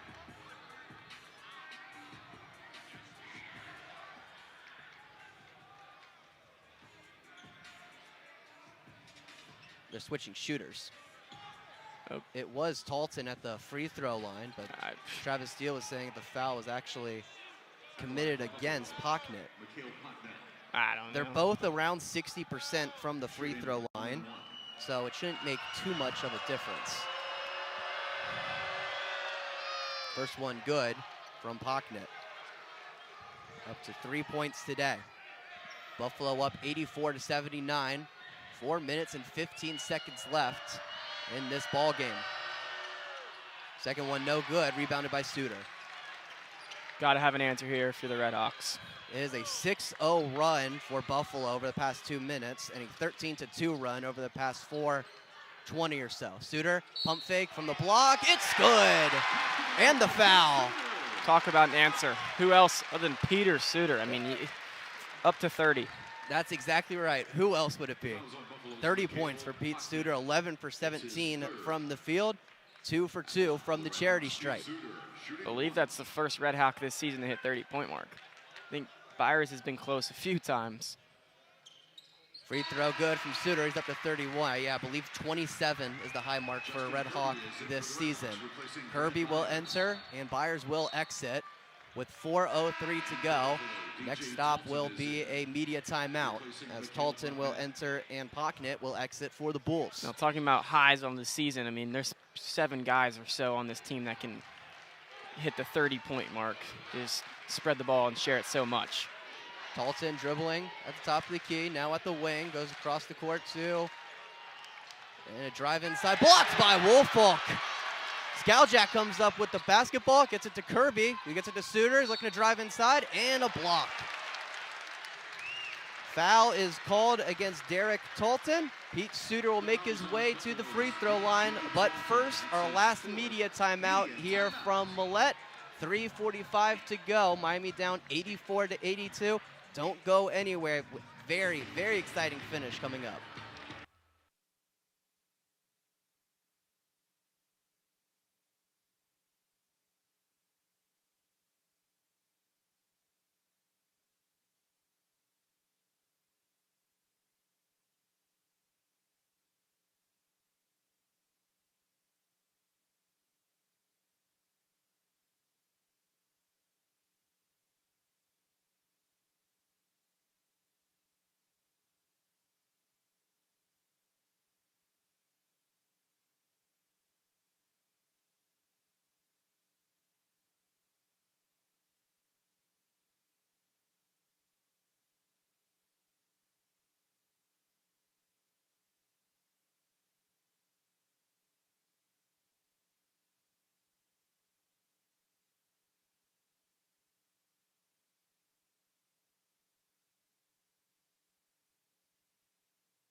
.345 to go here from Millett.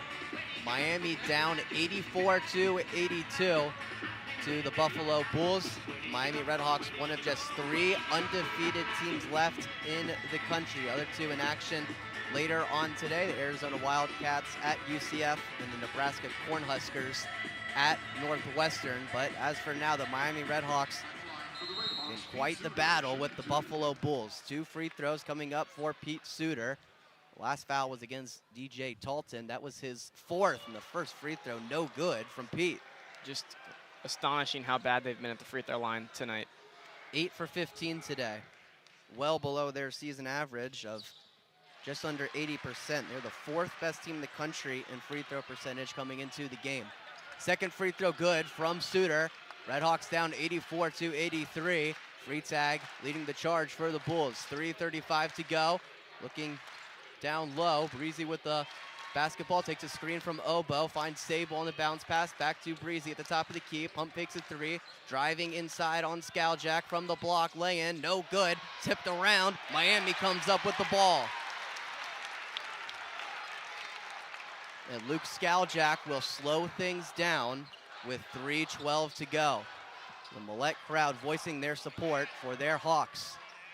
Ian Elmer at the ball at the top of the key, driving inside on Batchelor, cross-court pass, trouble with the ball, but Miami comes up with it. Kirby up top, gets it to Suter, driving inside, spins around, lay-in, and a whistle, a block. Suter will head back to the line. I think they're going to say shooting. It wouldn't matter, though, right? Or they're looking for goaltending, sorry. Yeah, they are looking on a goaltend for Buffalo. So far, none has been called, but the 3 officials are discussing it. It is reviewable as well without a coach challenge. We are over 2 minutes. 2:57 to go. They're going to review it. They count it. Okay. No review necessary. No, now they're going to count it, now review it. Yeah. I believe. They're explaining the decision to the Buffalo head coach, George Jelkovic. They're not even going to review it. No review necessary. So Pete Suter looking for the old school 3-point play. But now, okay. And a timeout on the floor. The timeout. Now they're going to review it. So after all of that, they will indeed review the last play. They did call it goaltending, and that brings another bucket for Pete Suter. He's up to 34 points today.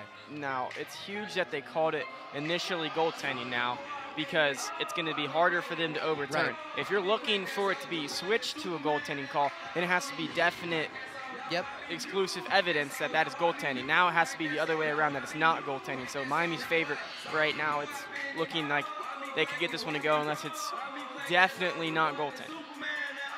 There's a timeout from Buffalo, it appears, their third. So they will have one more timeout left. I thought they already used 3. I thought the scoreboard said they had 1 left already, but I think they might have miscounted 1. So 1 timeout left for the Bulls and 3 timeouts left for the RedHawks. Buffalo with 10 team fouls and Miami with 7. So a few more fouls to give to remain in the bonus if you're Miami. Obviously you don't want to foul in a 1-point game, but could be important down the line. Still reviewing it right now, too, so it's definitely close. An extra long timeout, the way you can look at it. Either way, Peter Suter's going to go to the line and have a chance to either extend this lead or grab the lead, because if this one doesn't count, it'll just be 83-84, but right now it stands 85-84. Yeah, obviously huge in a tight game like this, and regardless, Pete Suter will head to the free throw line. It's really just a matter of if he'll be shooting 2 free throws down 1 or 1 free throw up 1. The foul was against Breezy, I believe. He is up to 3, I think. That was the way it was updated on the stat sheet, but seems to have been removed.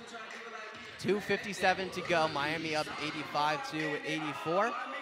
Looks like the review is over and the 3 officials remain talking to one another. I wish we had a replay system right in front of our faces right now. Yeah, I know the row ahead of us does. The bucket will not count. So no goaltend on the play. It will be 84-83 in favor of the Buffalo Bulls. There's the coach's challenge coming from Jelkovic.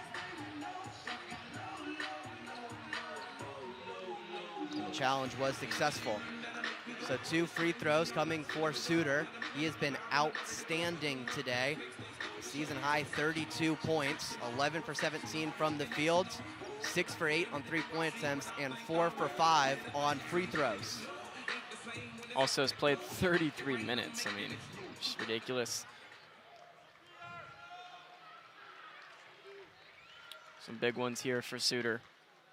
And the Millett crowd silent. First free throw, no good. Hit the front of the rim and hit the heel and just rolled to the right. Missed. Just hasn't been an issue at all this year's free throw shooting. Talton will enter and Obo will exit for the Bulls.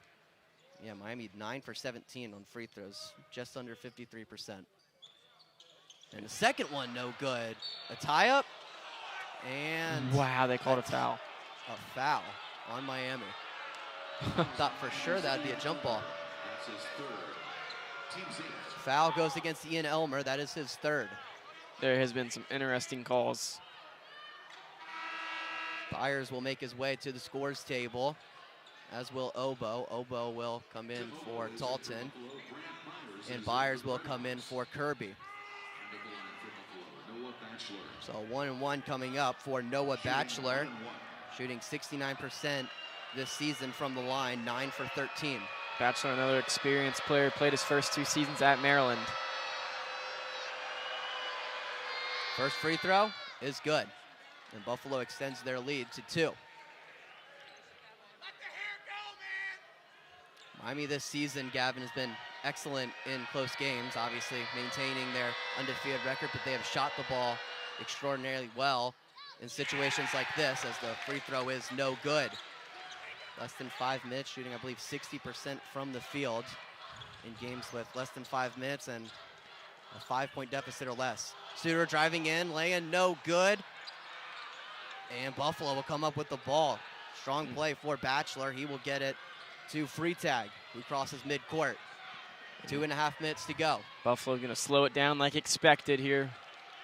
2:28 left. Freitag up top, being guarded by Suter. Still dribbling around, tries to cross him over, driving inside, hands it off to Batchelor at the top of the key, driving it with his left hand, finds Obo down low, swatted away by Woolfolk. Skaljak leading the charge for the RedHawks, finds Byers, and will slow things down. He finds Skaljak up top. 20 seconds to go on the shot clock, 2:05 to go. Suter driving in with his left hand, spins around at the MAC logo, tries to find Byers cutting down the baseline, but is deflected by Buffalo, and it will be Miami basketball. Miami's scoreless in the last minute, 45 seconds. Exactly 2 minutes left. RedHawks down 85-83. Inbound to Woolfolk, being guarded by Obo, backing him down. Tries to go under, lay-in, too strong. Rebounded by Freitag. I don't hate it there. It's just, I would like to see something really ran out of the inbound play there instead of just one-on-one bully ball. There's an open shot. The shot from Woolfolk a little too strong, though. 1:30 to go. Freitag at the top of the key. Finds Sable, his three. Off the front of the rim, rebounded by Woolfolk. Another big play. A minute 25 left. Suter leading the charge for the RedHawks. Down by 2. Backing down on the defender, it is Freitag. At the MAC logo, spins around, fadeaway jumper off the glass, no good. Tipped away by Woolfolk and recovered by Batchelor. I would like to see some passes. This is where this offense really benefits, and they're just doing one-on-one basketball these last 2 possessions. Minute 2 seconds left. Buffalo up 85-83. The leading scorer in the MAC, Daniel Freitag, being guarded by Ian Elmer. Passes up the shot, gets it to Batchelor at the corner, back to Freitag, who gets it to Sable at the top of the key. Driving in, shot, no good, tipped around, goes out of bounds. Buffalo ball. 1 second left, though. Yep. 45.6 seconds to go, and 1 second left on the shot clock.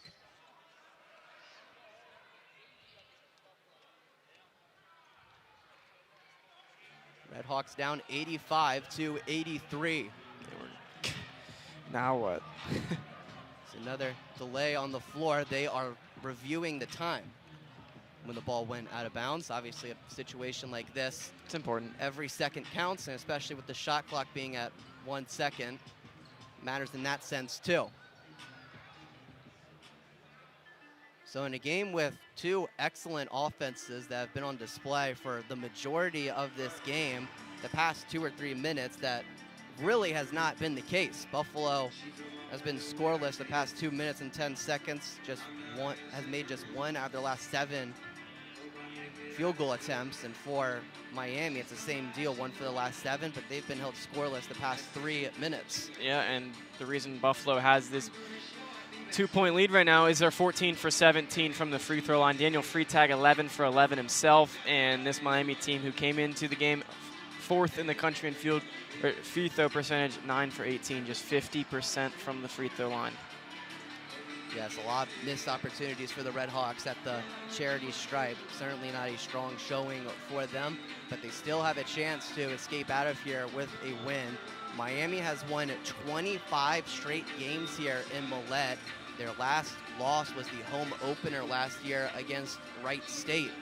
They're undefeated in conference play at home, but that is in serious jeopardy against these Buffalo Bulls, who are looking for a statement win. Yep. Looking to play spoiler in here inside Millett Hall is a big day for Buffalo. The whole entire upstate of New York. Yeah. Watching this one, has their eyes set on this one, and then they have a big one coming up very, very soon in the NFL. That game kicking off around 4:30, the Bills and the Broncos. It is now 46.3 left on the clock.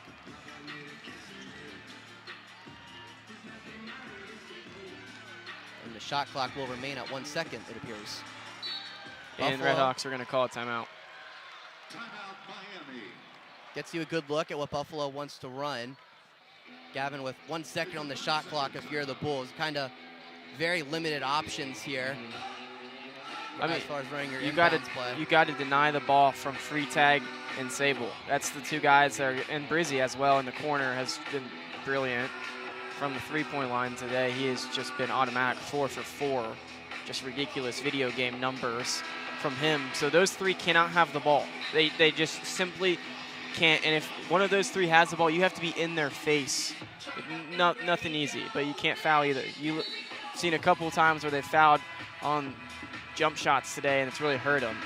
So, got to stay on your feet. Yeah, I've seen that 2 or 3 times today. 2 on Freitag, I believe 1 on Brizzy as well. Brizzy, the leading scorer for Buffalo, he has 20 points. Came into today's game averaging 11.2. So the teams emerge back onto the court. 1 second left on the shot clock. They try to bounce it off of Luke Skaljak, but he was having none of that. And Miami will have an opportunity. Down by 2, 36 seconds to go. The crowd standing up here at Millett. Skaljak at the top of the key, dribbling in with his right hand, finds Woolfolk down low, goes out of bounds, and it will remain Miami basketball. And that's close there. It honestly looked like might have touched Woolfolk last. They're going to... Depends if it looks like we'll get a timeout instead from Miami. They had 2 left, now they have 1.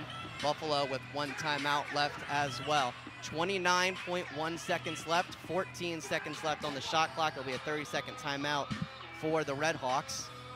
Gavin, seems like the last few possessions, it's been a little uncharacteristic for the RedHawks, more ISO ball than we usually see when they're restricted to just their half-court offense. Right. They look to Woolfolk down low as well as Pete Suter.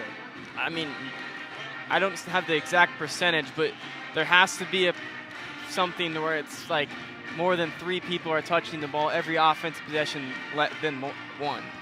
And for some reason, they've gone back-to-back ISO, whether it's backing down from the three-point line and Suter on the possession prior, or Woolfolk the possession prior to that, who was backing down straight off the inbound pass from Skaljak. I just want to see some more ball movement. You have time. I mean, there's 29 seconds left here. You've got to get your shot.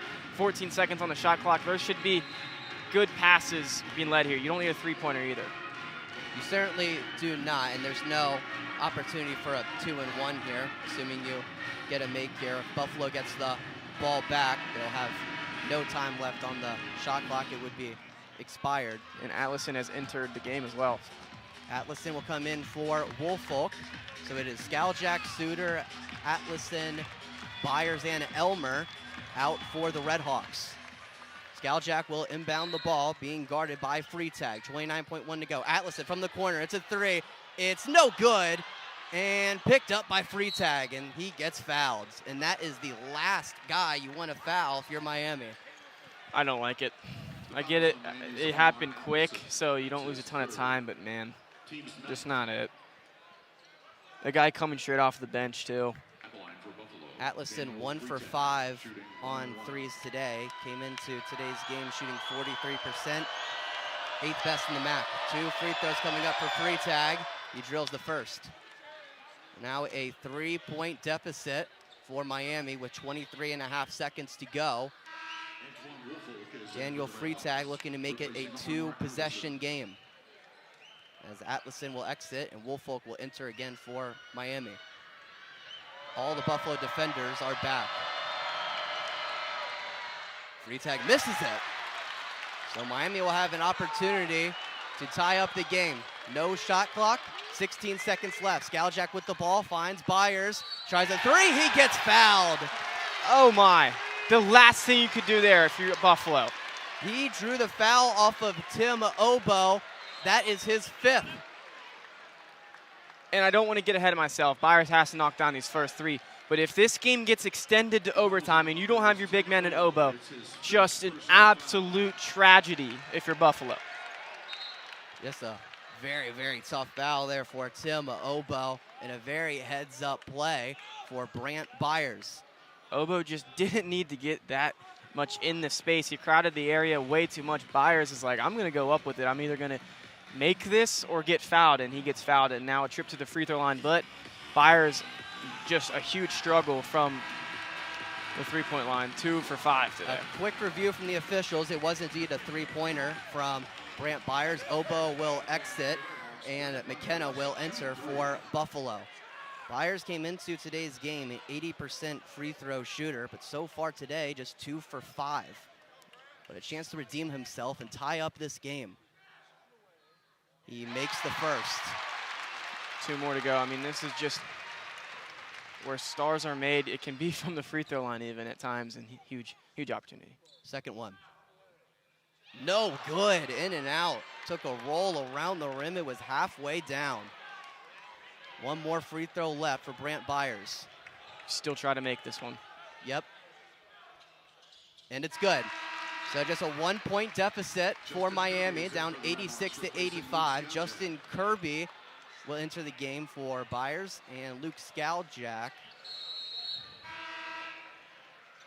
Okay, so will remain. Timeout. I'll say right here, obviously huge missed opportunity with missing the free throw, but you still can 2 of them. It's like getting a 2-point basket. Let's just think of it, you got to lay up because you didn't lose a ton of time here. Still 14 seconds on the game clock. You get a quick foul. You can't be out of this game no matter what. Unless Buffalo, of course, gets a 3-point possession there. Then that would be the worst thing. That'd be pretty impossible to do, considering the context of the situation. Last timeout for Buffalo. It is a full timeout, so Jelkovic and the Buffalo Bulls are now out of timeouts for the rest of regulation. For Miami, they do have 1 more left. Buffalo with 10 team fouls, Miami with 9. And if you're Buffalo, I mean, you have to get the ball into Daniel Freitag's hands, I would have to assume. Well, there's your best free there's throw no shooter. other guy you really want, but if Freitag can't get it, there's no other guy that is above 50% right now or even gotten more than 1 trip to the free throw line. It's just ridiculous what Freitag has done today. And you'd think that has to be a point of emphasis inside the Miami huddle. Might want to have 2 guys on the sophomore and the transfer from Wisconsin. And here we go. 13.9 to go. RedHawks down 86-85. Noah Batchelor inbounding the ball underneath their own basket, being guarded by Elmer. Time running out, he inbounds it to Freitag, and he will indeed be fouled. I mean, that might have been inbounded in 4.9 seconds. Felt that way. Ian Elmer, that's his 4th, team's 10th. Foul was on Elmer. That is his 4th. And Freitag will make his way to the free throw line with 12.3 to go. Just the last guy you wanted to have the ball too. They denied him for 4.8 seconds, but that final split second, he gets it. He missed 1 free throw last time out. He drills the first one here. Brant Byers will enter the game for Miami. Justin Kirby will exit. Could be a situation, very likely, where Miami needs a 3. They have 5 very good shooters out there in Skaljak, Suter, Byers, Elmer, and big man Woolfolk. Free throw good from Freitag. 12.3 to go. Remember, Miami does have 1 timeout left. Neither of those even touching the rim. Skaljak picks up the ball, works quickly, finds Woolfolk, fakes the handoff, finds Suter. Here's a 3 from the wing. No good. Tipped away. Elmer for 3. Go! Oh! You gotta be kidding me! And we are heading to overtime. Woo! Unbelievable! You can't be serious! 2 hands in his face, Ian Elmer, the Cincinnati kid, putting on for the 5-1-3. What an unbelievable game. Of course, we got 5 more minutes. Are you kidding me? That was impossible. A missed 3 from Pete Suter at the near side wing. What a play by Elmar Atlason to tip the ball away. The tip, after a good look from Peter Suter as well. I liked the shot that he took. He took a split second, had an opportunity. There's going to be 0.4 seconds, they say, on the clock. Not enough time to get a shot off, more than likely. Unbelievable. And by the way, if this game is going to overtime, Obo is out of the game. Yep. And my apologies, not Elmar Atlason. What a play by Brant Byers to tip the ball away into the hands of Ian Elmer, who drills the miracle 3. And we are 0.4 of a second away from overtime here in Millett. As you mentioned, Gavin, not enough time for a true jump shot, so your best option might just be to throw it the full length of the court and maybe wish for a foul and get to the free throw line, or maybe tip it in. Unbelievable. A sequence here inside of Oxford, Ohio. Batchelor will inbound the ball. Remember, he can run the baseline. Finds it to free tag. Shot is no good. The time didn't even start, it looked like, but ref was on top of it. Didn't matter anyway. Shot was no good, and we will head to overtime here in Millett Hall. What a game, 88-88. Miami's undefeated record on the line. Overtime starts right after this. It's Miami basketball on Red Hawk Radio.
Welcome to overtime here in Oxford, 88-88.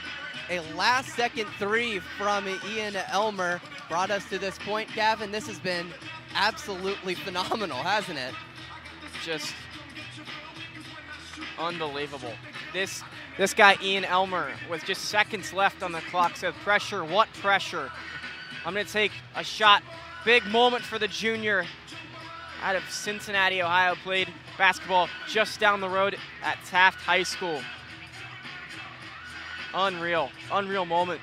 2 hands in his face from the volleyball line, knocks it down.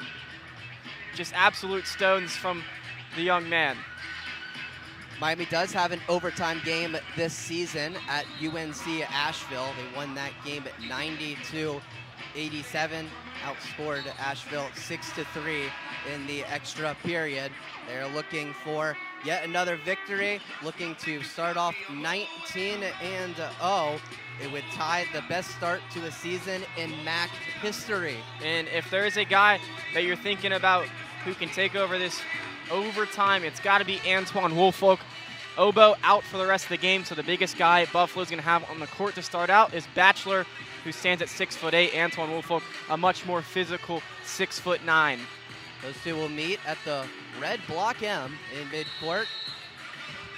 5 more minutes, and we are underway from Millett. Tip back to Pete Suter, and here we go. Let's have some fun. Suter, Skaljak, Woolfolk, Byers, and Elmer out for the RedHawks. Byers with the ball at the top of the key, gets it down to Woolfolk near the elbow. Tries to find a cutting man, nothing there. Finds Elmer off of the screen. He shoots a three from the top of the key. It's good! It's his moment. It's his moment, Bryan. 17 points for Ian Elmer, including the biggest three of the game. 4.5 minutes left. RedHawks up 91-88. Sable driving in, cross-court pass to Bachelor.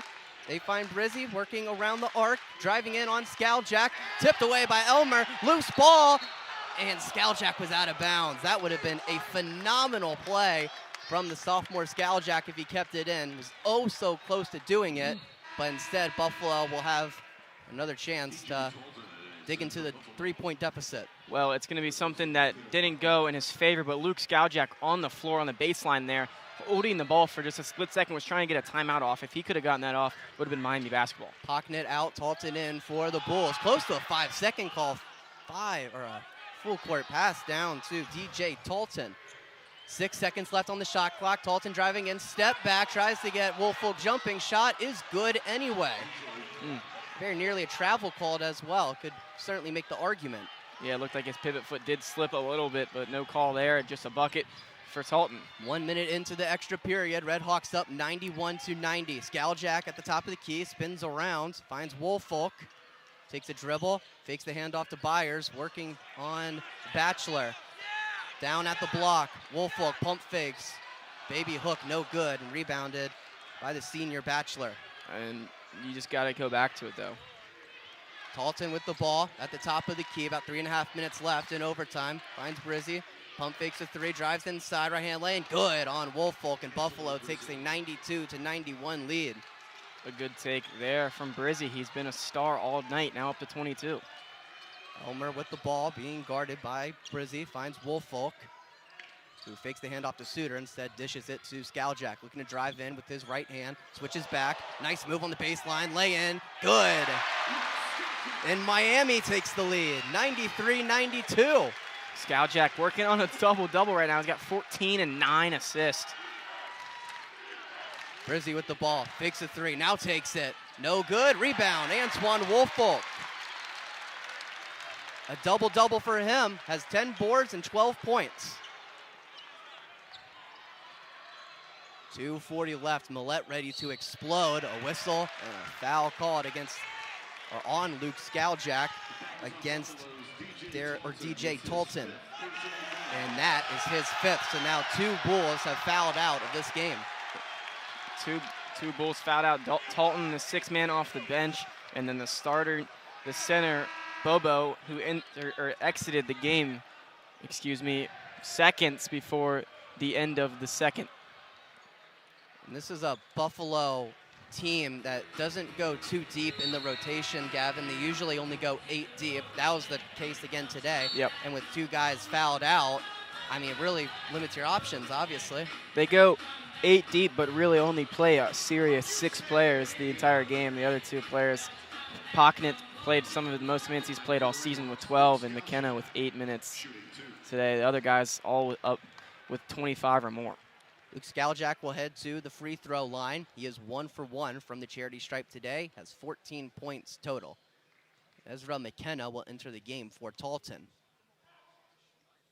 First free throw good from the lefty Skaljack. Skaljack, an 82% free throw shooter on the season. He's got one of the best strokes that there is in the entire country, though. He drills the second, and Miami up by 3, 95-92. Just over 2.5 minutes to go in overtime. Free tag, looking to drive in on Suter. Right-hand lane, no good. Rebound, Antoine Woolfolk, who gets it to Suter, and here's an opportunity, Gavin, for Miami to go up by multiple scores. This is the biggest possession yet here. 2:20 to go. Skaljack at the top of the key, being guarded by Free tag, leading scorer in the MAC. At the far side wing, crossover, spin move at the MAC logo. Finds Elmer, he drives in, jump stop, and a charge. Whew. I just find it impossible to think Brizzy really got his feet set in there in time. I mean, ooh. Travis Steele certainly not happy about it. He's fouled out now. That is Elmer's 5th foul, and the man responsible for getting this game into overtime is about to exit this game. And he's going to get a standing ovation. And we're going to get a review. Travis Steele was saying that the defender was moving his feet, was not set in time. And I agree with him off the initial look. That's what it looks like.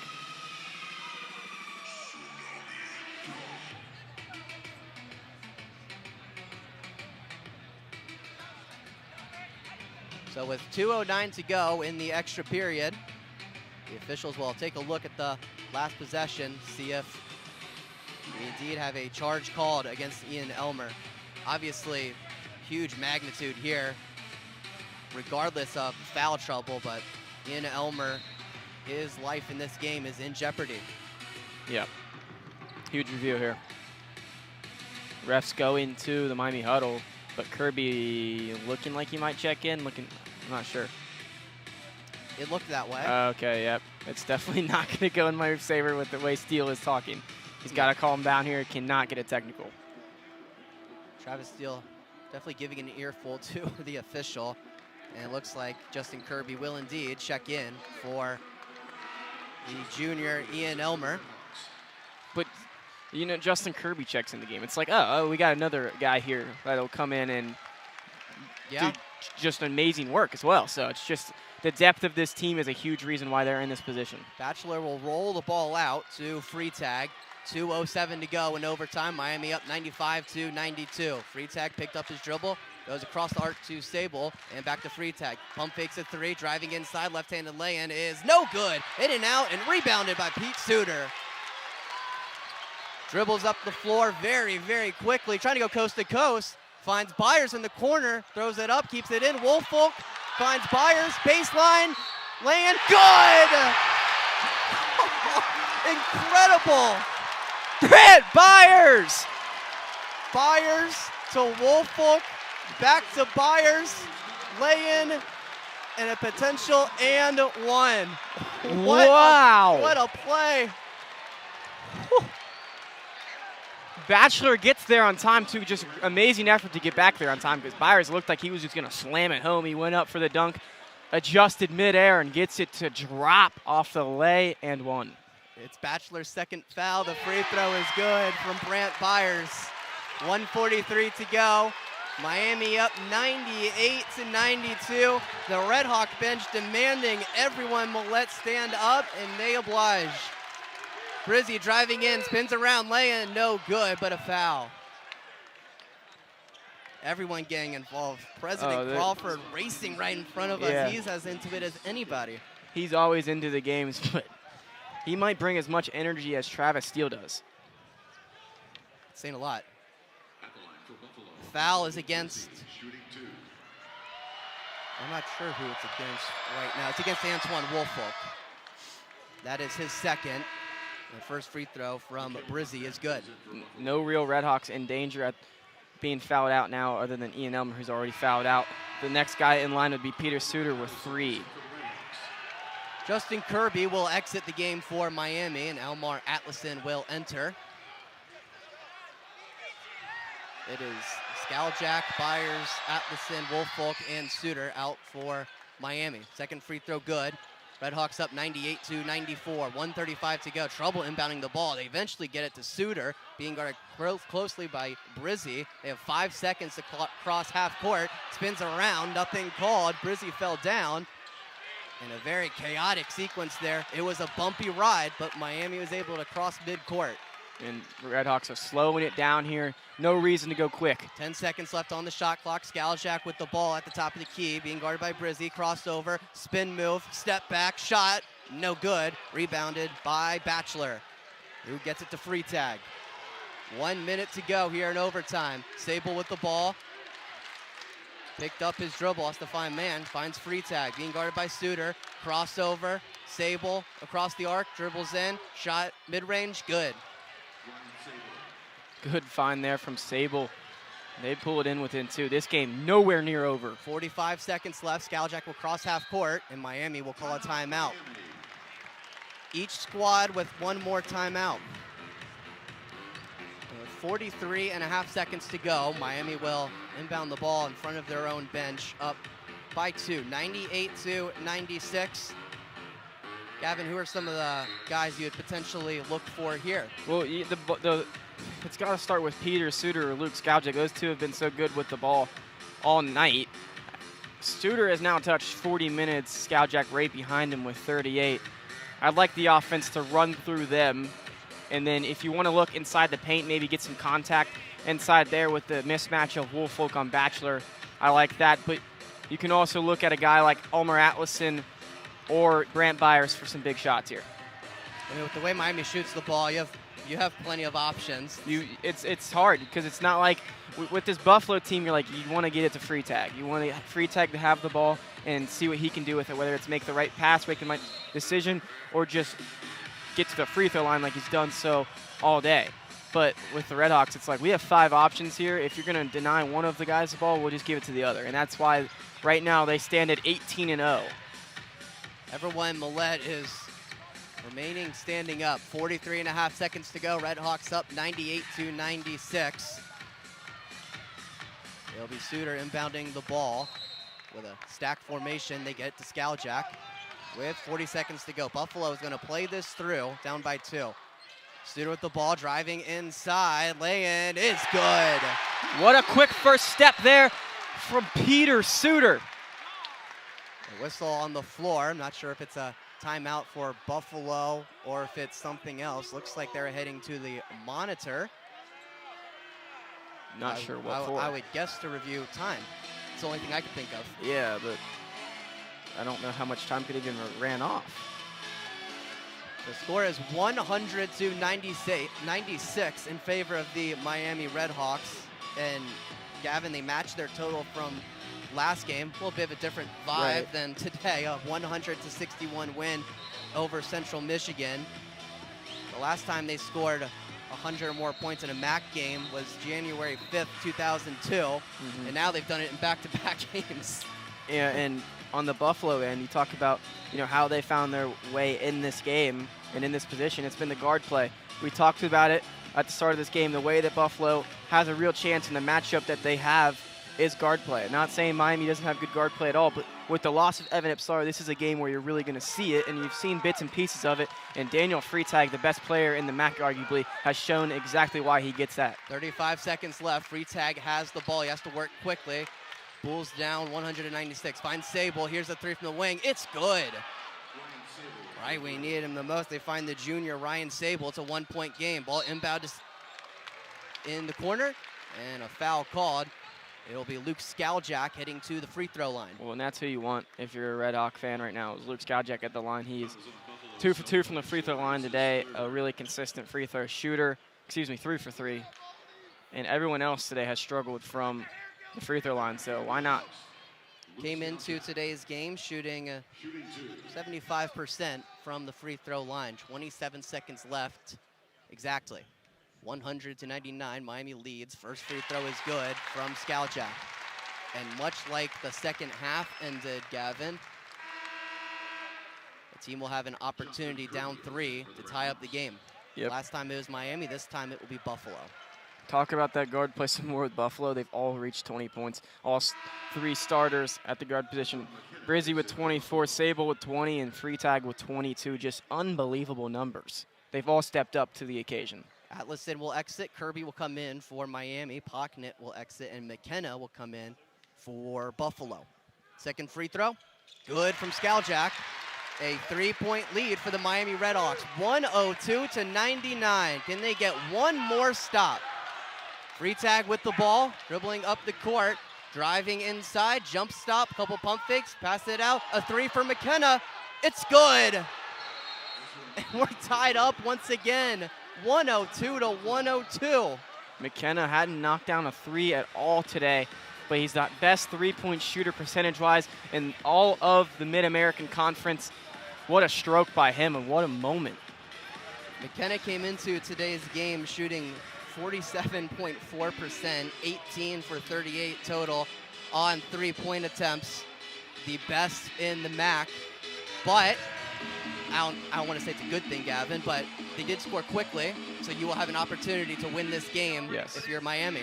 Unfortunately, the clutch guy in the end of regulation, Ian Elmer fouled out, so won't have the shot here, but you got so many guys like we talked about. Byers, Studer, Skowjak, Atlason, and Woolfolk all on the floor, it looks like, for this huge opportunity. What a moment. What a sequence we have here right now. What a game. 18.9 to go.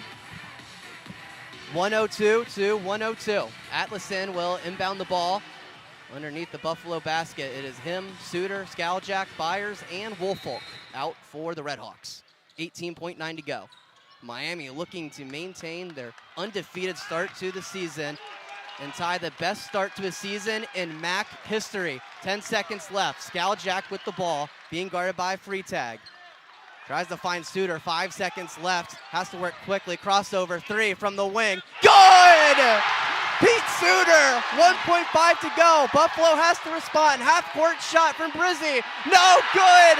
RedHawks win! They are 19-0. Unbelievable! A shot to get him to overtime from Ian Elmer. And then the guy who's done it all day, Peter Suter, 37 points to end it. A game winner with 1.5 seconds left on the clock. RedHawks remain undefeated, and they now have the best start to a season in MAC history. What a way to do it. Woo! What a game. Cinema! Absolute cinema! Now 26 straight wins here at Millett Hall for the Miami RedHawks. As you mentioned, Gavin, they improved to 19-0 on the season. They remain undefeated. And we'll see on Monday, maybe they'll be ranked. An Wow. opportunity for them to be ranked on Monday. They came in with 49 votes to be ranked this past week. I'm expecting that number to continue to raise, and maybe they'll be ranked 25th, but that's not what this team's worried about right now. This team is worried about taking it day by day, game by game, and that's what they've done. Faced so much adversity today, and they just showed constant fight till the buzzer, literally. They were down 88 to 85. Ian Elmer says, let me take a shot with 2 hands in my face. We're going to overtime. Start off overtime hot. Then it slows down. It's 102-102. Who else but Peter Suter to take the final shot? Connects from the same spot Ian Elmer connected in regulation. Suter ends with 37. Multiple guys in double figures. All 5 starters in double figures. Just unbelievable. Yeah, you mentioned it, the far side wing going right to left here at Millett, where Ian Elmer made the 3 to send us into overtime, and where Pete Suter made it to win the game for Miami. Totals for today, Pete Suter with 37 points for Miami, 13 for 22 from the field, 7 for 10 on threes, 4 for 7 from the free throw line. He had 4 boards, 2 steals, 2 blocks as well. Just 1 turnover for Pete Suter today. And shout out to Luke Skowjak, 18 points, 5 for 5 from the charity stripe, 10 assists as well, double-double for the lefty. And Antoine Woolfolk with a double-double as well, 12 points and 11 boards for him today. The leading scorer for Buffalo, Angelo Brizzy, maybe a little bit of a surprise, not Stable or Freitag. Brizzy with 24 points, 9 for 12 from the field, 4 for 5 on 3-point attempts. Quite a day for him. And the leading scorer in the MAC, Daniel Freitag, certainly showing out as well. 22 points, was 14 for 15 on free throws today. Up next for Miami, maybe on paper their toughest game yet in the regular season. It will be Tuesday night at Kent State. That will be quite a challenge from the Golden Flashes. And up next for the Buffalo Bulls. Doesn't get any easier for them. They will also play Tuesday night against the Akron Zips. Gavin, I mean, that's as fun as it gets, man. What a game. Yeah, any final thoughts? I mean, I could go on and on. Man, it's just the play from Peter Suter today. He stepped up to the occasion. And throughout MAC play, I had it circled so far to start out MAC play at the beginning. I was like, Peter Suter's going to ramp up these numbers. Epsaro going down against Ball State. You have to think, this is Peter Suter's moment. But Peter Suter ended up taking the different route, has become one of the best passers in the entire MAC now, top 10 in assist.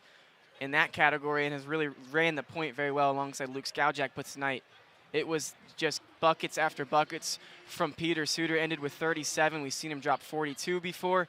Well, I think this 37 might have been louder. I would agree with that for sure. I guess one last thing.